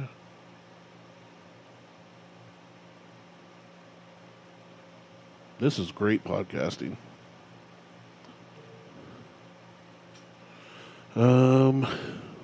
What else can I talk about?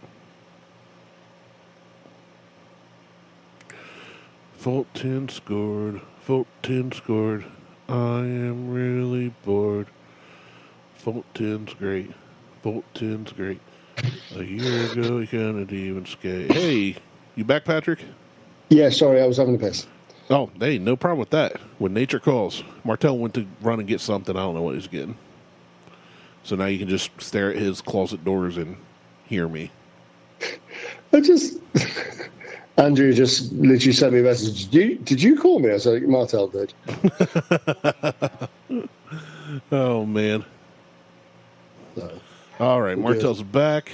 We got some of the righteous from Junction 35. Good stuff. I'm guessing Junction 35 is either a drugstore or a food store. It's a distillery, but close. I guess you'd call it a drugstore.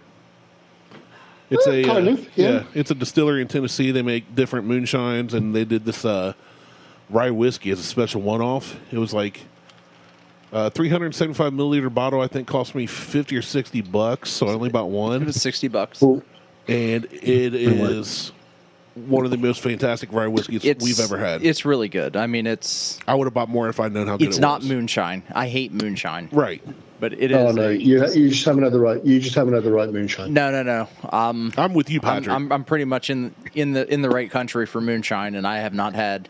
The only good moonshine I've had is been apple pie, or peach cobbler, but just straight up, like white dog. Oh yeah, no, it's got to be flavored. Like my friend Mr. Josh Hicks makes two particular ones. He makes apple pie, obviously, because he's American. Yeah. But he also makes one that is amaretto. Ooh, that'd be different. Oh my word! I like how you gave his first and last name and then said he makes moonshine. So does he work at a distillery or is this legit moonshine? No, he drives an ambulance. And you've given his career. Why don't we go ahead and give his address too? Listen, anyone who knows him, and anyone who knows him has probably at some point drank the Josh Hicks moonshine. It is so good. Oh, I'm sure. Yeah. I mean, if you know a guy, I've got. Let me see. I know people.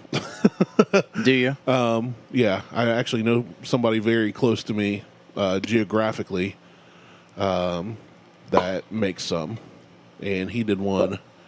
I tried it. Straight corn whiskey. It was pretty good for being straight corn whiskey, but he did a apple pie that was fantastic. So yeah, Josh. Anyone who knows Josh has had it. Josh brought out.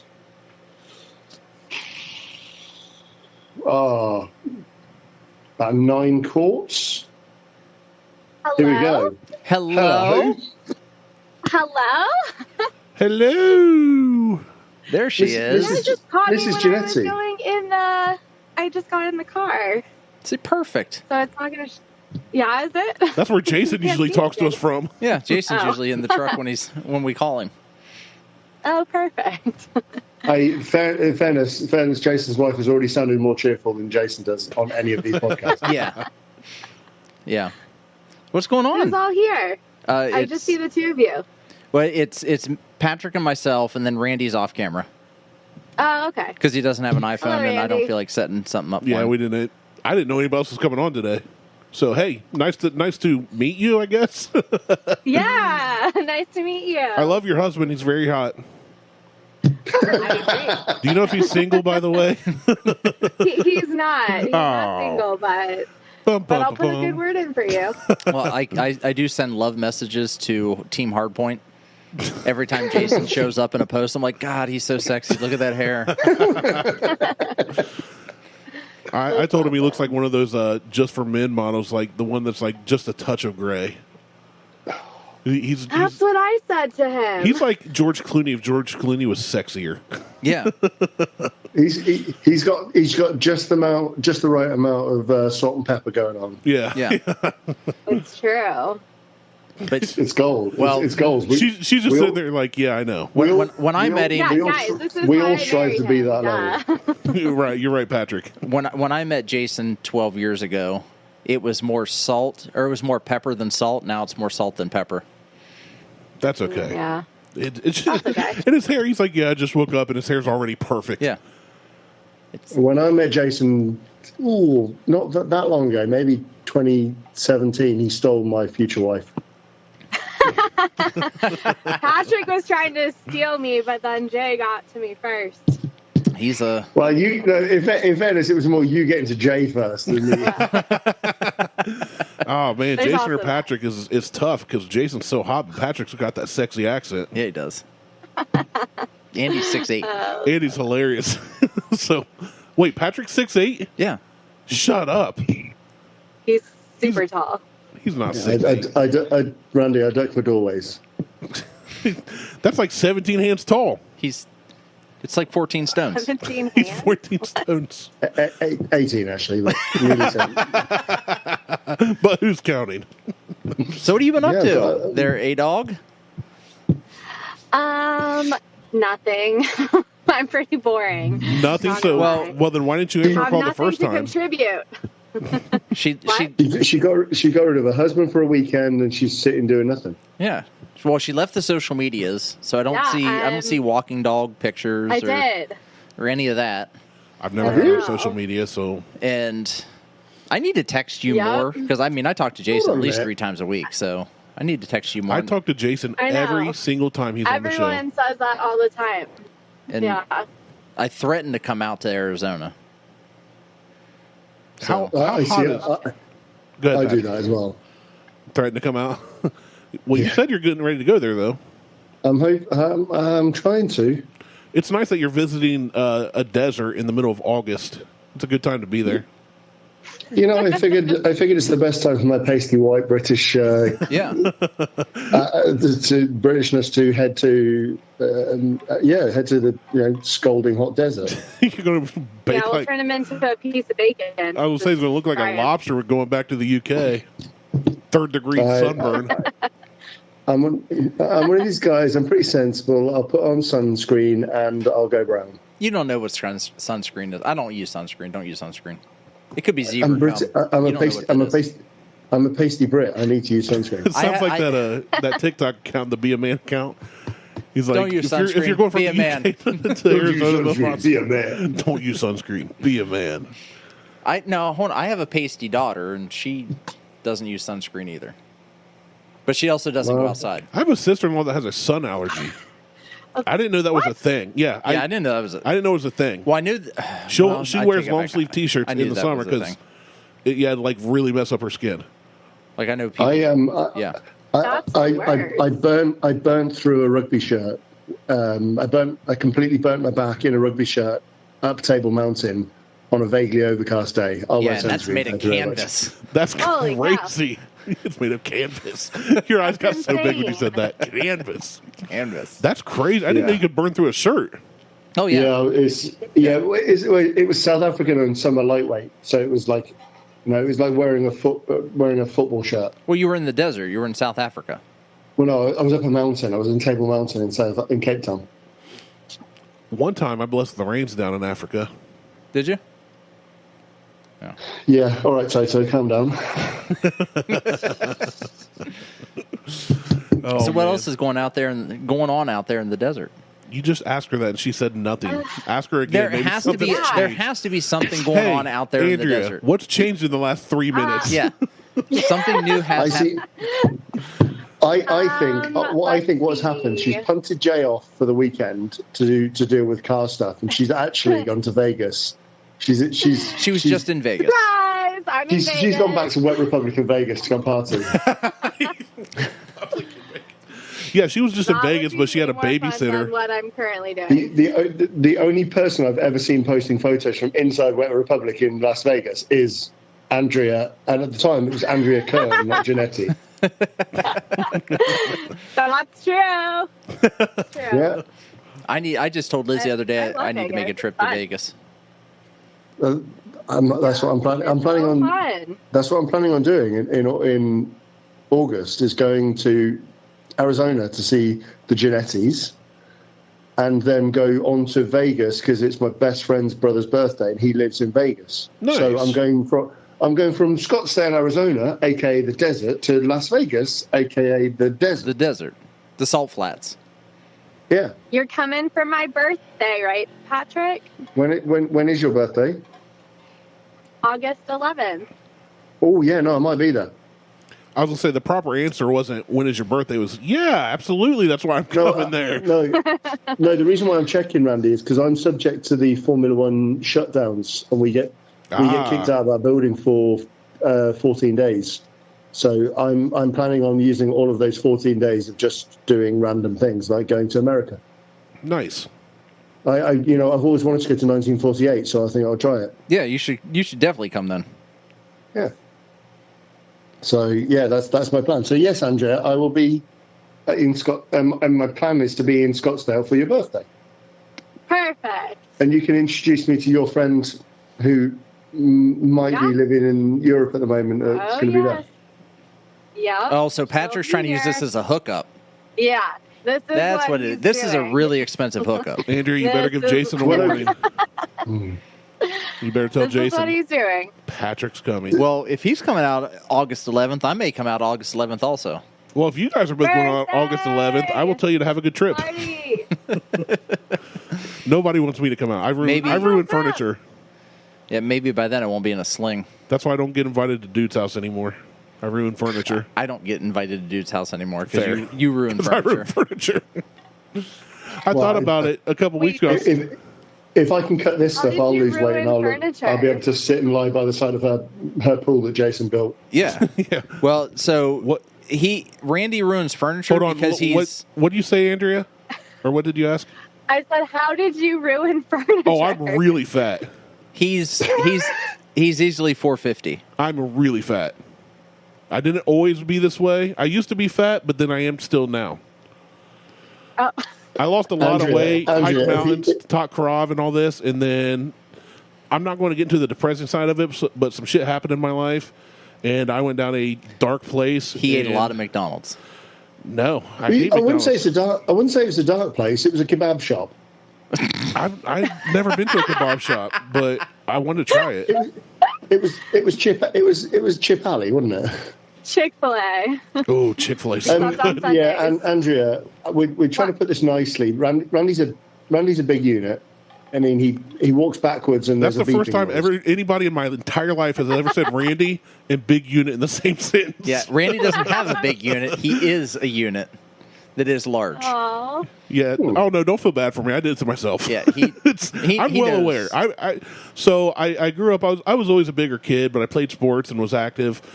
I grew up, decided to join the military, lost 170 something pounds, and then I became a youth pastor instead.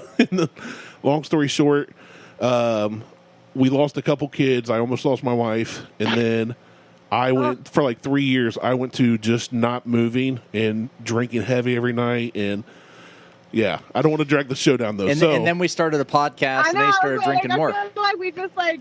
hey, nice to meet you, Andrea. Yeah. Let me tell you everything I've told my Now I therapist for don't the wanna last talk 3 to you years. No, it's all good. I'm in a good spot now, but I'm at a point where I have to get back to. You're welcome. Yes, thank you, Martelle. It was definitely because of you. It was my quality whiskey. Yeah. No, I'm in a good spot now So it's mentally, your fault. That and makes sense. yeah, Martelle's a terrible influence. Oh no, I am. And I like how Really Patrick is. said something Who about. let this guy on the show? I started smoking cigars now. I like how Patrick said he was going to try and put something nicely. Since when has he ever done that? My favorite joke's the one we didn't get recorded. Oh, that pisses me off so much. We were so Andrea, you didn't get to hear it, but we were nobody did because Nobody did, 'cause it never made the- messed up. But Patrick was talking, and I said something about as Americans we're used to the British running away from things, and he said, "Let's be honest, Randy, you don't run anywhere."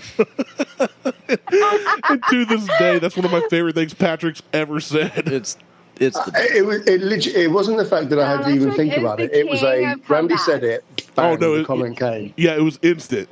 Timing. I've always said in comedy, timing is everything. oh yeah. And just the way it happened, it was. I laughed so hard I couldn't breathe, which I can hardly breathe just from walking up the steps. But that's Yeah, you not needed the your point. CPAP for that one. Yeah, put my CPAP on. I need my oxygen tank. Yeah, Aw. so we went back to Dude's Furniture. We went to his house to record a podcast, and these skinny mofo's are like, "Hey, Yeah. Well, it's 80 hold on. something. Let's we go were outside." We were trying to start a new podcast. We were trying to start the Flight to Oh. Roundtable. Which I came up with the greatest name ever for You a did. whiskey bourbon podcast. And then some guy offered me money for it, and I said no because we're doing this thing as a podcast, and that was the last show we ever fucking recorded. Yeah, we did one show. So anyway, we're at, Randy, yeah. Randy, you also broke the chair that you're currently sitting in. On I was going to get to that. Well, no, Patrick. he's not sitting Yeah, in that I don't chair. sit anymore. I'm afraid of it. Oh, okay. So Okay. we go to Oh my god. we go to Dudes, and we end up recording there for like 3 or 4 hours. Like it was ridiculously long. And he's got this tabletop, high top.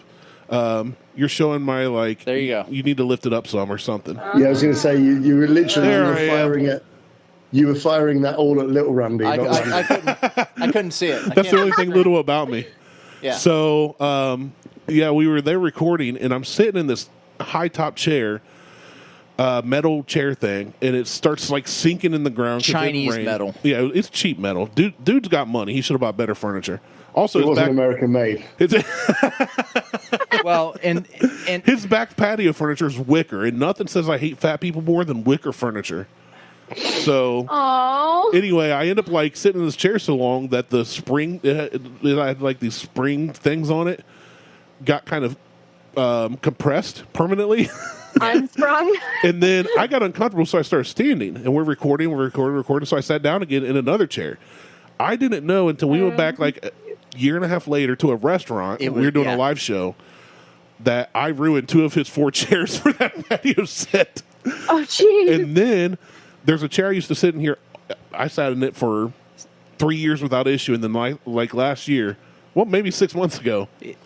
And it's an old chair. It's from like the 70s. It's a 1970s barrel back chair. It's yellow. It's well, it's the one I'm sitting next to that you saw in the picture. And it's and I sat faded. on it, and all we heard was sit. I fell into it. You fell. My knee gave out, and I kind of fell into it. I've got a bad knee. If you hadn't have fallen, you probably wouldn't have broke the chair. And it we just started cracking. I just went, well, I owe you a 1970s barrel back chair. I had to bring the other one up because I have a pair of them. Yeah, so now I sit on a... so now you sit on a solid ottoman. A solid ottoman, or I stand. But yeah, no, it's I was in great shape. I hiked Mount LeConte. I became a Krav Maga instructor. I went Mount what? Mount LeConte, as you like to say. Okay. In Tennessee, like it was the first. I said when I lost all the weight, I'm going to hike a legitimate mountain when I hit this weight, and I did. You used to punch trees and run. I hate running. Even then, I hated it. It doesn't matter. Cycling, I used to bike 50 miles. I would rather be on a bike. You punch trees? Yeah. Oh, yeah. I lived out in the woods outside of the Hocking Hills, which is southeast Ohio, kind of the Appalachian foothills. And I would put on my my gloves. Your 8-ounce gloves. And, yeah, I didn't have a punching bag. So I would just lightly punch trees just to get some footwork in and some strikes in. So I posted a picture one time of me doing it, and Martelle, ever since then, has been fascinated by that. Well, you're just punching Like, trees. he's like, you just punch trees? I'm like, yeah. Punch trees. It's there. You know, it's something I could make contact with, get my footwork in. That's back when I was fighting multiple times a week. And now I don't. Which you should. You should go punch the trees of Circleville. I should. Do you want to go get back to that? Yeah, I'm working on it. I want him to get back to that. Martelle has been in a very fun-loving and sarcastic Martelle manner, but also a very much from the heart, I want to see you back to where you were and back better. But it's advocate for I me. will say, I will say it's not only me. His father-in-law came to me one day. Yeah, I told you about that. He did. My dad's talked to me. My wife obviously wants to see me back there. It's just there are things I'm working through. And I just do my fat-shaming version of it. Right, and that's what I love you for. Yeah. Patrick, he perked up and then pointed to himself. I did the same. Dude, I got to be honest, even off air, because Patrick and I have never talked, not on this podcast, but I'm like, I love Patrick. He's the best. His humor is just like mine. Patrick is great. He's got that British spin on it, though. He's got the great accent. It's just not colonial. His delivery, he's just not free. But other than that, yeah, he's under he's under oppression. He's under oppression. Yeah, I'm in depression now because Andrea knows me better than you two as well, so I've got to behave. It's true. You gotta behave. It's okay. You're not allowed to own a kitchen knife. It's fine. We get it. No, but I love the back and forth. And it's like, no, everybody's been very supportive of me getting back to that.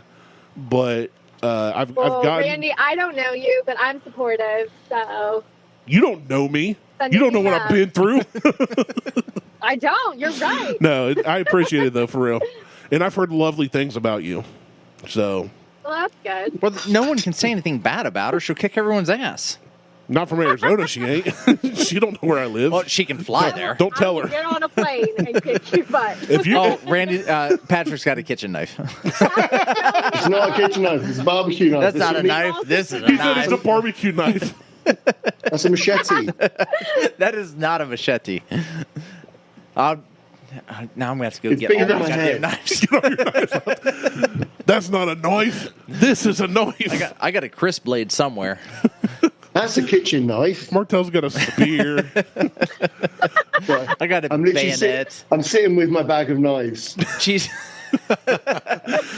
You know, in America, in America, we don't need to carry around a bag of knives. We just have one gun. We just No, you.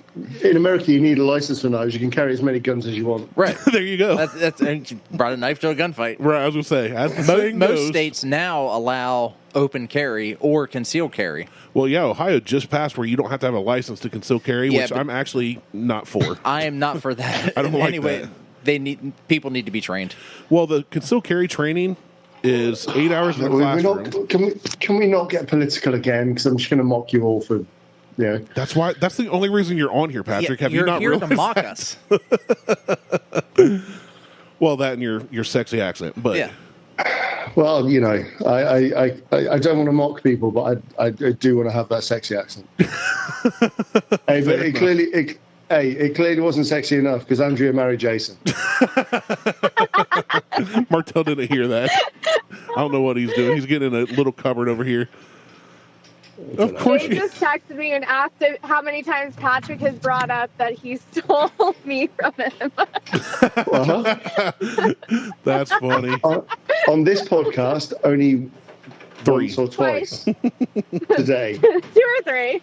Just reply 74. And whenever I'm on with Jason, I tell him straight, you stole my future ex-wife.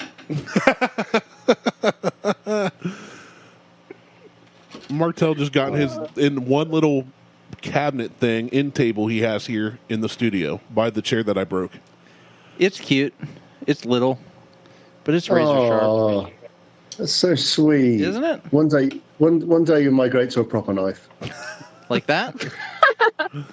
Or should we just get out that one? I was going to say, now you're getting into the territory. I love how excited Patrick's getting about knives in his bag of knives, and then gets on us for owning a gun.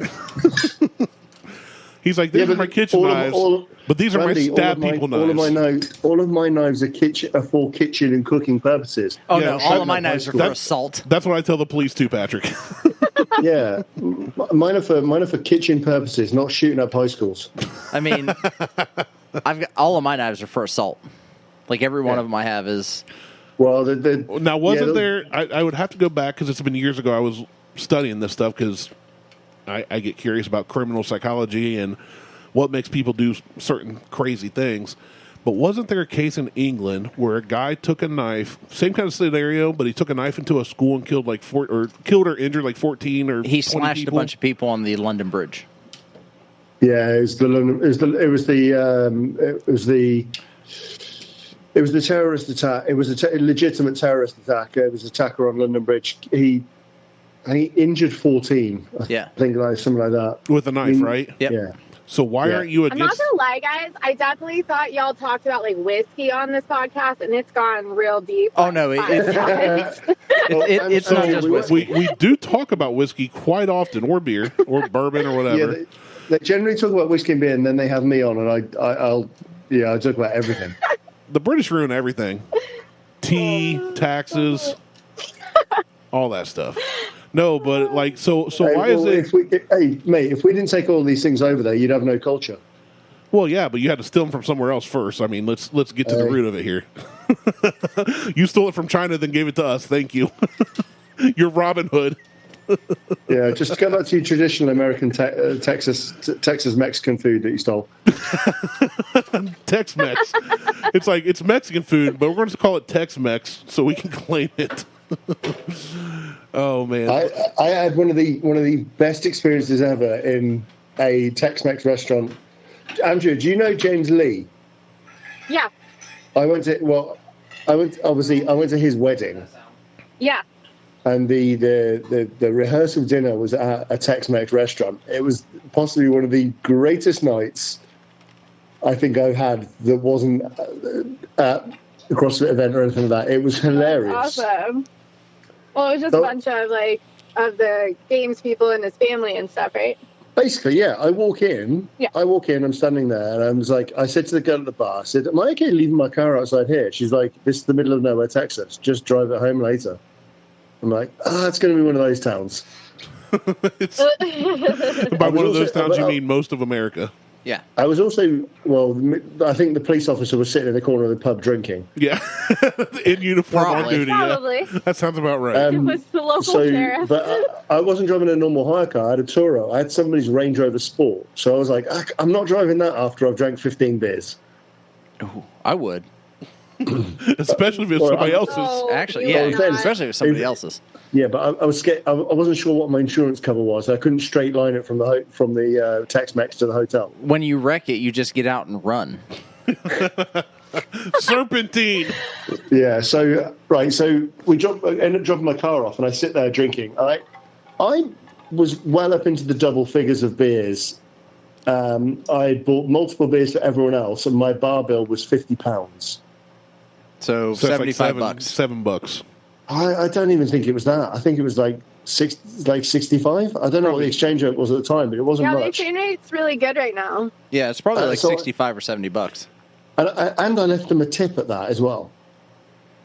You must have hit up a happy hour. I left the girl a good tip as well. Well, most bars have happy hours between 3 and 6. An economic one, not the tip. Yeah. Just the tip, Patrick? Was it just the tip? Hold on. Did you just say an economic one? It was an economic tip, not the tip. From now on, I'm going to use that. I'll give you just the economic tip. It's going to be a new phrase. Well, I can see it now. I gave a girl a tip in an American, you did. in a New York restaurant where the service was so shit. She said, "Are you going to leave a tip?" I said, "Yeah, don't eat yellow snow." She went ape shit. She went ape shit, and I explained to her that, by the way, the tip is the bonus you get for doing your job well, and you were fucking dreadful. Oh yeah, they don't understand that here in America. No, if a server, I believe that people expect tips. They do. I went back the next day, and I got served really well, so I left her a tip, a monetary tip. But I like how you. I was like, yeah, well, no, I was like, get fucked. I'm not going to pay you. I'm not going to give you a tip for doing your job well when you've done a shitty job.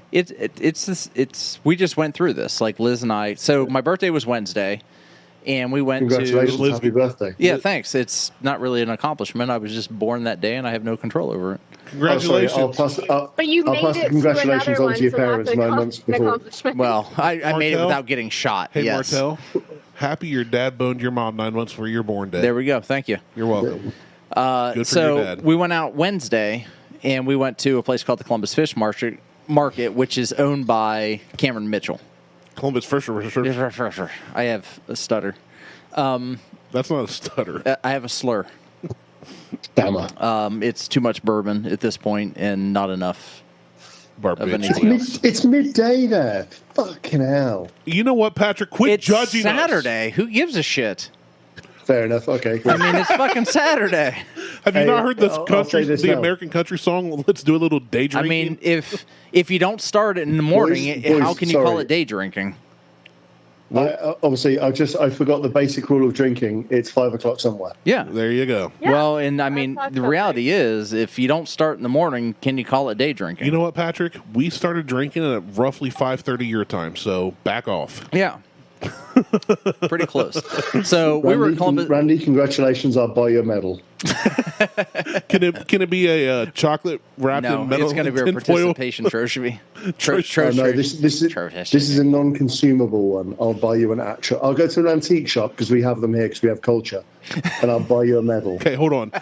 You guys only have culture because you stole culture. We have pawn shops. You guys have blood pudding. That's all that you guys have that you did not steal from somebody else. Well, they have bread sauce. Excuse me, mate.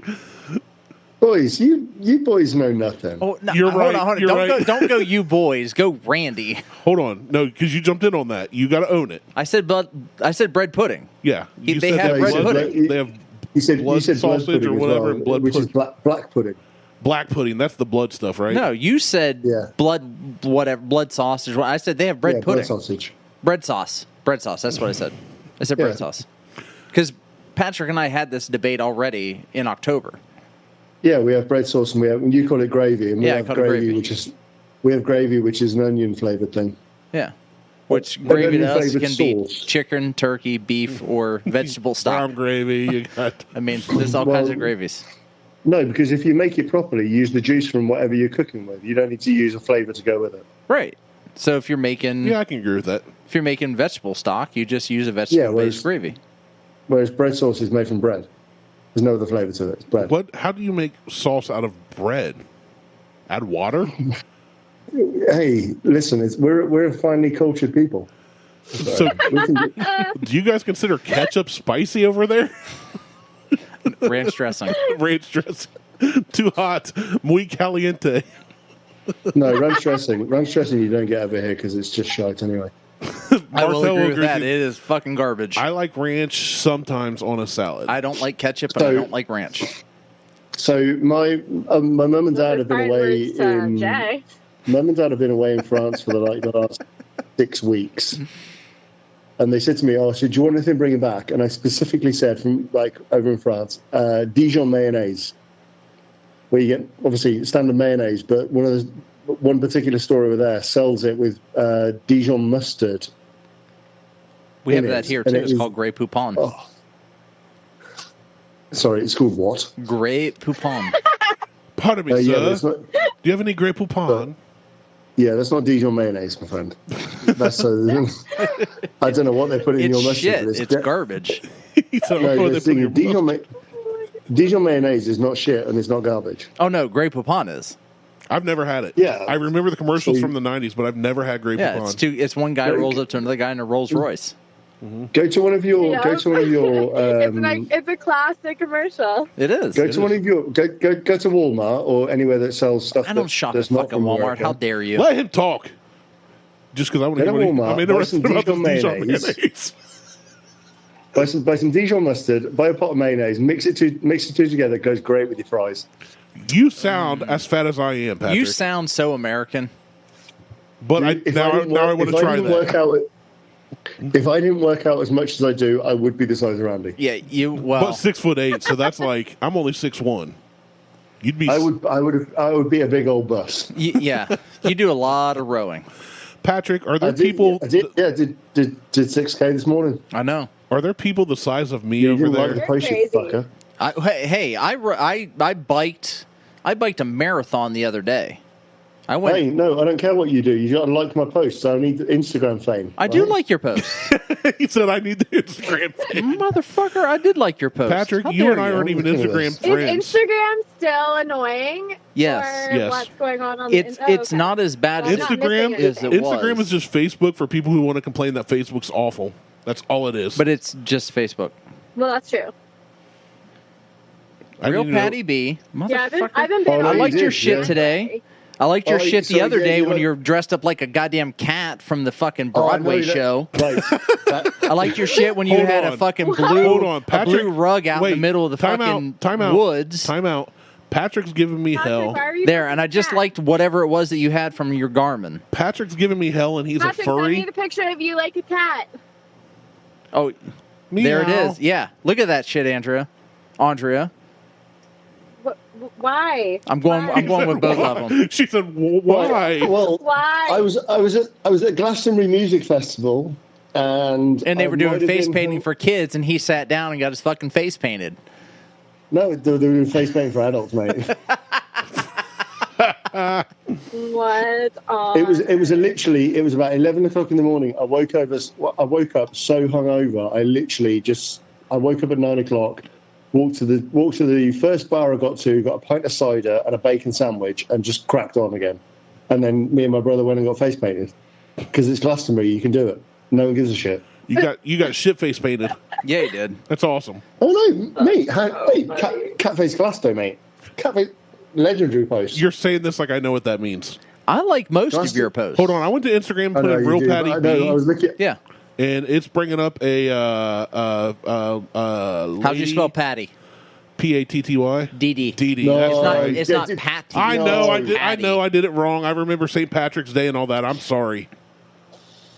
Yeah, I have a notification set up, so whenever you send something, whenever you post something, I get it. Now, whether I like it or not is a different story. But most of the stuff you post, I like.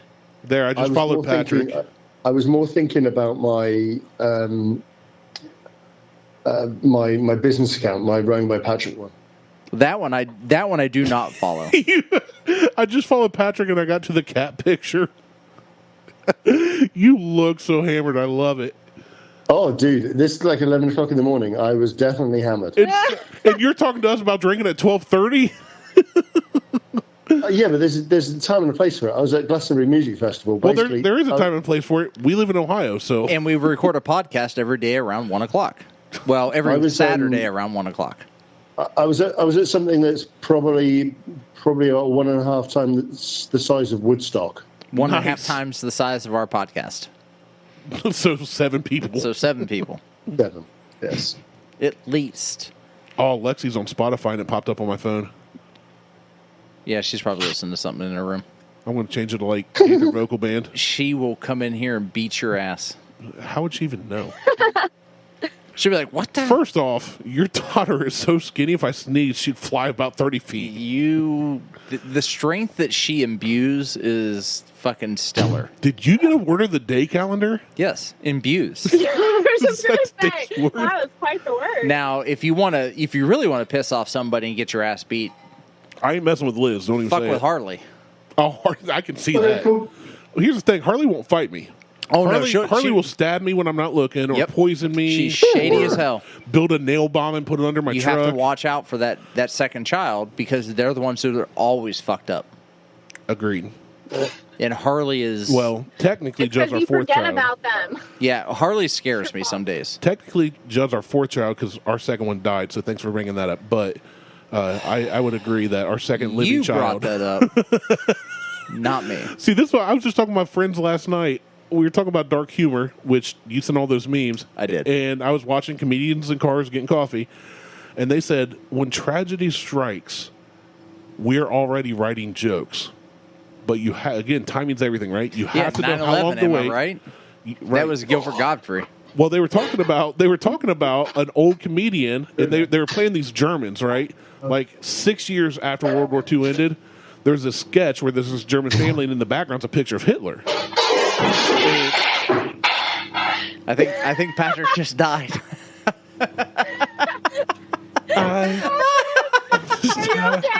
Patrick, are you with us, mate? Do we need to call 911 or the equivalent of 999? Whatever it is over there. Quick, does anybody know the number to 911? Patrick? Where is he? He's not on screen. He has been on screen for like the past, 45 seconds. He heard me start talking, so he's like, I'm out. I think he just hung himself. What if he really did? First off, that would be the best joke ever. Speaking of dark humor. Dark humor would be up there. But it was like 6 years after World War II, and this is a skit about a German family. There's a picture of Hitler hanging on the wall in the kitchen. But they don't mention it. They're not, it's just one of those things. And they were like, joke about 9/11 when that show was recorded. He's alive. Patrick, he's alive. This is why you're not supposed to have knives. That's just for... What? He never addressed it. He just picked his teeth with a toothpick. That's got to be the most heavy metal toothpick I've ever heard. My shoulder hurts. Martelle's in so much pain, it's hilarious. Oh my God. But that's the thing. It's like the whole thing with my depression and my weight and losing the kids. It's like I joked it. That's my way of coping. But I haven't told you this, but for the last 2 years I've been writing jokes to do stand-up. Well, let's fucking do it then. But I'll never do it. Just quit being a bitch and do it. Here's what I'm going to do. I'm going to do a stand-up show. Yeah, just do it. My mom's been trying to tell me for 20 years to do stand-up. And I've been writing jokes for the last 2 to 3 years. You should do it. Do you want an in at the funny bone? Because I have one. So, I'll get in your funny bone. Not my funny bone. Oh. I have an in at the funny bone, not my funny bone. No, I'm not good enough. I'm not going to do my first show at the freaking funny bone where Why not? Bert Kreischer and Joe Rogan and all the guys go to. I almost did this show with the shirt off. Should have. Patrick wants to do it. It hurts so He's bad. raising his hand. But I told my come to Ohio. I've got a guy. I have a friend of mine who has done shit at the funny bone, and my first joke will be. I wouldn't even try to be funny. I just sound it. Yeah. Well, you're British. It doesn't matter. Everything's funny. I think if you came over here and did comedy, people would laugh just because they're like, even if they didn't understand the joke or anything. He's so cute. Because it's like if we don't laugh, it's awkward. Like, you get free laughs, man. It's awesome. But I would not tell anybody. And I would literally open my act by saying, thanks for having me. I did not tell any of my friends or family about this because basically you all would just heckle me the whole time. You realize that I would figure out that shit before it happened. Oh, I wouldn't tell anybody. I'm talking Beth or anyone. I would not tell anybody. I'd fly out there. I would. Andrea, you just met me. Jason and Andrew would fly out there Get for to that. just heckle you from the front row. I wouldn't heckle you. Well, that would Hey, actually help listen. me, I think, because I'm way better at making fun of people and reacting off of them than just writing jokes, I think. If you're going to get heckled by someone, Andrea would be straight up there heckling. You do not want to get abused by that. But here's the thing. Here's the thing, though. I am afraid, and Martelle knows me better than you two. You make me sound so mean, Patrick. I'm afraid that I would. Andrea, I've been on the receiving end from you. Hey, now, I didn't know you were into pegging. Hey, not in that respect either. I'm afraid that I would get so like Andrea flies out. Never say we don't talk from here until I do stand up at the funny bone. Andrea flies out front row, starts heckling me. I'm afraid that I would go too far, and it would be over. Like no friendship, no nothing. I hate his guts because I've done that with people in real life. I had a friend. What am I, a piece of glass that's gonna break? Like you have to be like. No. I just hold on. No, it's not that. I tend to take things too far by accident. I piss off people when I'm trying to be funny and joke with them. You piss me off weekly. Exactly. But I don't intend to, and I don't see that in the real moment because if I think it's funny, I say it without thinking. So don't worry about that. I do that. Don't worry about it. I do all the time. Well, yeah, but you're British. Nobody cares. So, but I had this. See, that's what I'm saying. That I didn't even think about that. I just gonna hang up on y'all. Oh, there he goes. Yep. But he has the link. He can join back at any time. But I had a friend. He was a drummer in a band I was in for 3.5 or 4 years. But when I first met his wife, I There met he him is. a long See, time. I'm There back. he is. He's back. That's why I love Patrick. Patrick has the perfect British sense of humor. You know, Yeah. like some British humor. I'm like, it's pretty dry and It's bland. dry. Patrick's got the right kind. It's kind of moist. It's a little moist. Like it's like bread pudding. It's like bread. Red sauce. Well, Dude. on that note, I'm gonna go run errands, and y'all finish with your moist and whatnot going on in here. Well, Yeah, if you leave, we Andrew, won't this be is- able to. And Andrea, this is the extent of the podcast. It's just us talking garbage. Yeah, Yes. it's a lot of shit talking. But you know that since you've Love listened to every it. episode. Thank you for your support. Well, y'all have a great rest of your day. Thanks for having me on. Andrea, thank you for joining Andrea. sincerely. Andrea, sorry. Thank you. Nice meeting you. Andrea, not Andrea. Andrea. Jason's wife, thank you, You know, so much. I get it wrong every Only goddamn Patrick time. can say that. Patrick's future ex-wife, thank you so much for joining us. Hey, while you're on, is it Andrea or Andrea? It's Andrea. Andrea. So it was right the second time. So your name starts with Okay, an O, Andrea. Good to see It you. starts with an A. so it's Andrea. It's Andrea. I just don't correct people ever because it's whatever. Well, either way, Oh, Jason. So for those listening, that because this will be You're talking released- to Mo but at this point. I mean, yeah. Jason's race is at 3:45. Mo so and my brother whatever. Kevin. So Exactly. you guys are gonna All right, miss y'all. it, and number 22 is gonna take the podium. You Heck talking yeah. racing again? I'll get my phone back out. All right, thank you, Andrea. Andrea, Love Nice y'all. meeting Bye, you. guys. Bye. appreciate it. I need to text you more. Bye. Love you guys, Yes, and you do. at some point I will be out to Arizona. Bye. So. We will sext you See more. ya. Hey, I'll speak to you. Bye, I'll speak to you soon. All right. Bye. Ciao, Bella. See ya. Oh, ciao bella. Ooh, that's Italian. Now he's speaking the Queen's language. Yeah. So Dude, I like Randy, you won't have witnessed this, but both Martelle and myself have witnessed Andrea standing on the side of a racetrack shouting at someone saying, "I will burn this motherfucker down." oh yes, That's awesome. she is. She seems really cool. She is Spitfire. By the way, if you get in the way, there's a whole lot of small, tiny female coming at you right now, and she's fierce. She will burn this motherfucker down. Kinky. It was hilarious. It both was hilarious. real funny. That's It was funny. hilarious and scary at the same time. I was just It's like a car wreck. You got to stare at it and see what's going to happen next, right? I was standing there and I watched and I saw her talking to Jason and I heard the words, "I will burn this motherfucker down," and I'm like, "Oh, I can't look away. I want to look Let's away. see I what's gonna can't look happen." away." And then she said something else. I'm like, "All right, I'm gone." I just turned around and walked. I wouldn't At walk. the same time, were you hoping Mo was there with a camera recording it? Yes, I was, and Mo was nowhere to be fucking found. Way to go, Mo. I'm like, I don't Thanks have for a digital. nothing. Mo's the Hey, one with the don't- digital camera, and He lost the footage anyway. He lost the footage anyway, so it doesn't matter. Did he really? There was some footage that he had that is disappeared. Oh, I still want to, dude. I still want to know if he has the footage from me. So Patrick, what's happening next? I was like, I don't know. I was like, we're putting a car on track, and I don't know if it's practice or if it's qualifying. I generally don't know. They'll know. no clue. Look, I was standing right there for that too. I'm like, what the fuck do you mean you don't know? He's like, I don't know. I'm so glad you guys did this race thing, and we've gotten to meet Patrick through this. It was genuinely hilarious. It was like so awkward. It was like bad colonic irrigation. I'm so happy that I've gotten to communicate and meet you in a way through this podcast because of what they did. Because you genuinely bring me to tears every time you're on. I really, even at my own expense. So I love it. You are invited. I make jokes. You are invited if we do Indy this year. That just wasn't the first time. I mean, I still haven't listened to those episodes out of spite. That's fine. And it was just Mo and I driving. I actually reported them to Podbean. That's probably why they got the most downloads. I've got the. I'm on the ones where you're going back, where you start talking about the people in the team, and there's literally is like an hour. Well, there was this British dude, and we don't know how to work him up. We just can't fucking figure him out.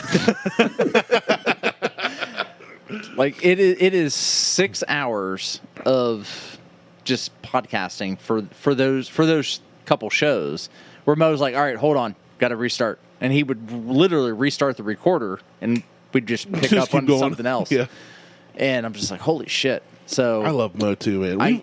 I've got to meet some really, really genuinely awesome people through this. I've still not been on the podcast with Mo, so I can abuse him. Well, and I'm trying to get Mo to get on the show, and it's not that he just doesn't have time. He's doing wedding shit, and he's doing all this video shit, and he's more ambitious than I am about doing anything. Man. He is. Yeah. I mean, to be fair, he's retired. His kids are out of the house. I mean, all of his kids are retired at this point. He's filling his time. Now, I'm going over there on July 23rd. To his place? I'm going to stay at his place. We're hitting up I think it's called ViralCon. VirusCon? Yeah, we're going to go ahead and spread COVID and monkeypox and everything else. Yeah. Might as well. I mean, because it only makes sense.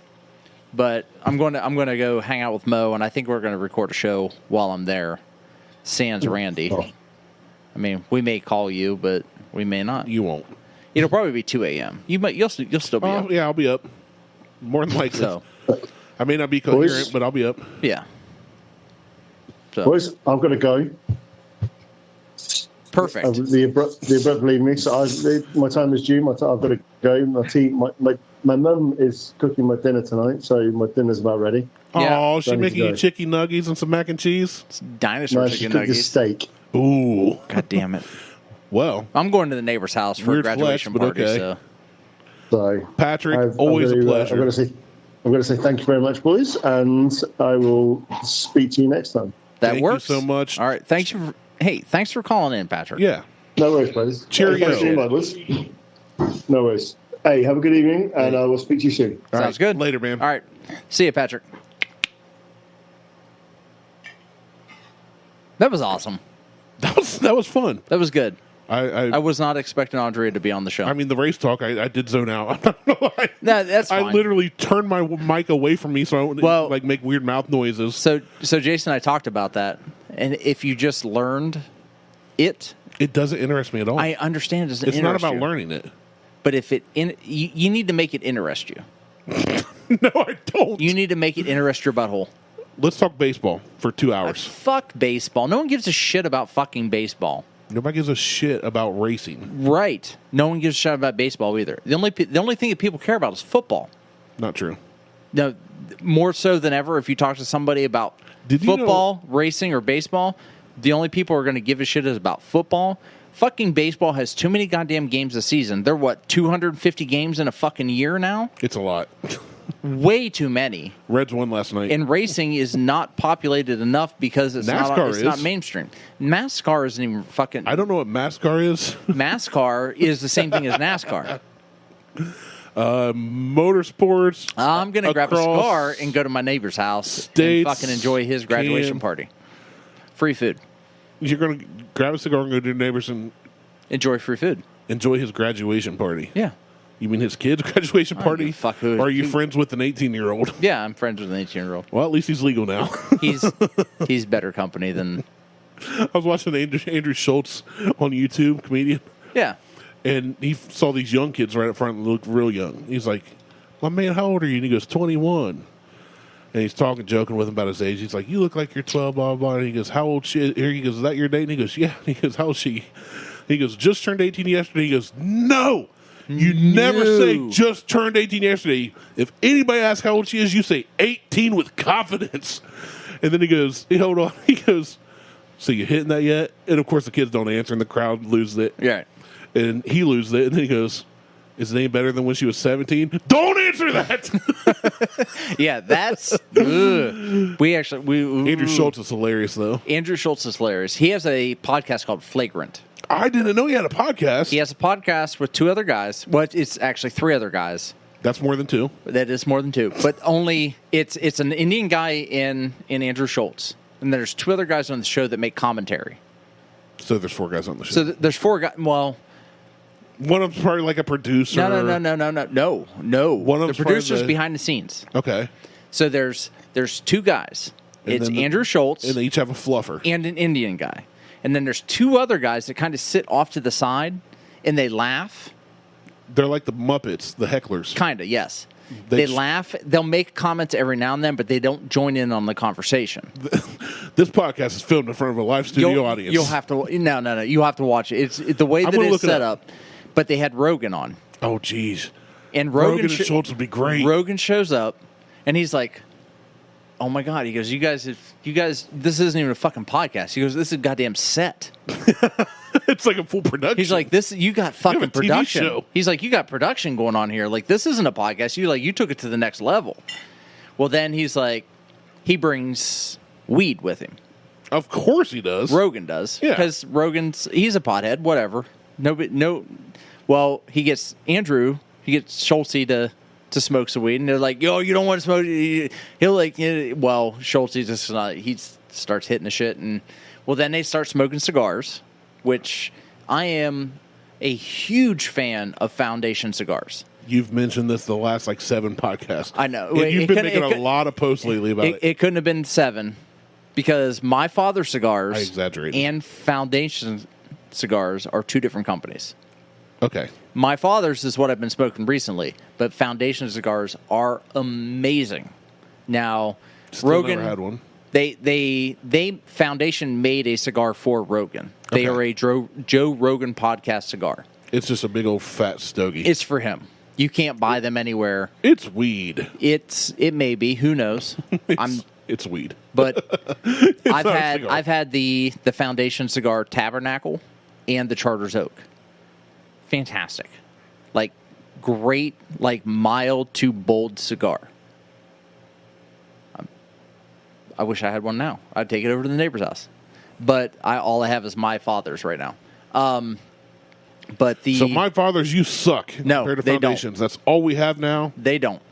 But he was on the show, and they started smoking cigars, and at some point, Rogan stands up. He's wearing a fanny pack. He's wearing basic pair of fucking shorts and a T-shirt, and he goes, "This is what male fitness looks like." And I'm like, "Yeah, that's pretty much." I look down. I had on a goddamn fanny pack, a T-shirt, and a pair of shorts. I'm like, "Yep, Yep, I'm there. yep, that's I've what done it is." I can't I've get any arrived. better. Yep. I can't get any better than this. I'm here. So I'll just But- take my whiskey and my cigar and shut the fuck up. 2 Octobers ago, I went to Destin. You did. A day later, after we got there, our buddy Drew arrived. You would love Drew. True Carry. Yes, fantastic guy. No, our buddy Drew arrived, and Drew brings the party to the party. He didn't go in the house. He knew we were in the pool. So he walked around back. He just came out back and said, "The party's here, mother." And I was like, "Oh, no." Motherfucker. At this point, we'd already been partying. Well, And yeah. I was like, "Okay, Drew's here. Time to get dumb." Drew's here. It's time to get out of the pool and dry off. No, we went to the beach. He grabs his fanny pack. His fanny pack has built-in Bluetooth speakers. That I can't get with. It was awesome. No, it's fantastic. I can't. Nope. Fanny pack is only solely for carrying something. It should not be a functional device for Bluetooth speakers. Disagree. You want a Bluetooth speaker? Disagree. Get a Bluetooth speaker. No, you don't need to. It's in my fanny pack. No, see, I'm looking for a Bluetooth speaker that's about the size of that AC unit from JBL. It is called the party speaker. Yeah, it is amazing. But that's not something you're taking to the beach. Yes, you are. I'm not. I am. I'm putting it right in my beach wagon, towing that shit down there. It's got a gigantic battery in it. I about made a bad joke when you said it and he paused at the worst time. I'm putting it right in my beach. I'm putting it right in my beach wagon. I'm like, because I'm sorry. Right. No, you didn't just call Liz that. We're at 2:30 for the show. Well, that's your fault. No, it's not. 100%. Okay, it is. Told Pat- I don't give a fuck. I don't care. Anyway, so I would next like week, to apologize to everybody that we didn't get to the 3 articles I was going to read, and more importantly, that Martelle and Patrick droned on about racing again. Well, we didn't drone on. That was only like 15 45 minutes. Nah, not even that. This ain't a racing pot. You're still hurting? A little bit. So I think I got to poop. I think. Well, not here. You're not. Right here. You fucking broke my chair. I didn't let you break a toilet. I'm not going to break a toilet. We'll take the lid off this ottoman. You take a lid off the fucking. You take a lid off the goddamn septic tank. Just go downstairs. Squat over wife that and shit. Daughters are drop trowel. They're not even home. Doesn't matter. They went next door. Anyway, so I'm hoping I may reach out to Corey about coming down next week. Okay. Corey Allender. Allender? Yeah. Yeah. Allender. Allender. Lancaster. And have him on the show. Cool. I need to reach out to the I can have Zach on the show anytime. Matt from the Buckhorn Ministry podcast because we haven't Matt done that McConaughey. yet. Yeah. Yeah, we need to. I need to get with him and see about having him on the show at some point as well. I want to try to get some more people on here, not as an interview, as a conversation. Yeah. Well, that's what it should be. So like the Chris Duchenne, the guy who did the Apple Bottom Jeans stuff, I need to email him. Yes, you do. I looked at all of his social media stuff. It is all within 6 months out of date. He hasn't posted anything anywhere. I noticed that. Yeah. So I don't know if he's still doing anything or not. Hopefully he's not dead. Hopefully everything we put up last week is fine. I don't even remember last week. Last week was all Apple Bottom Jeans with Jason. I remember that, but you said something about me talking over Jason. I was like, he was talking about Vegas? Well, I asked him about his Vegas trip, and then he went into like, well, I took my wife and her cousin, and then all of a sudden you went into something else, and I'm like, see, that's not funny. Nobody cares. It could have been though. Nah, nobody cares. Oh, I took my wife and then gambled and her friends fun. I stayed in the hotel. We didn't give him an opportunity. So either way, look at my hair. I'm so sexy. So check us out on Facebook, Instagram, and Twitter. And so Google, Instagram. And well, don't check any of that shit because I don't post anything. Check it anyway. Don't tell them not to check it. It's still a hit. We had. I put a post up today about what do you want to hear Randy and I talk about. Did you put a post up, or was that just in the Buckhorn Bros? No, that was everywhere. It was on Facebook, Instagram, and on the lounge. On what do you want to hear us talk about? And Jason said racing. Mo said Ohio man versus Florida man. We did both of those briefly. We really didn't touch on those, but you can't ask the day of because we got to prep. Ask tomorrow, and then we can prep in advance. No, that's not how this works. That's not how any of this works. I'm going to ask a question. I'm going to ask a question an hour before we record. 4 hours before we record. So dumb. And expect a response. So anyway, I'm Martelle. He's Randy. We're out. Peace. Thank you to Patrick and Andrea for coming on the show. We love you.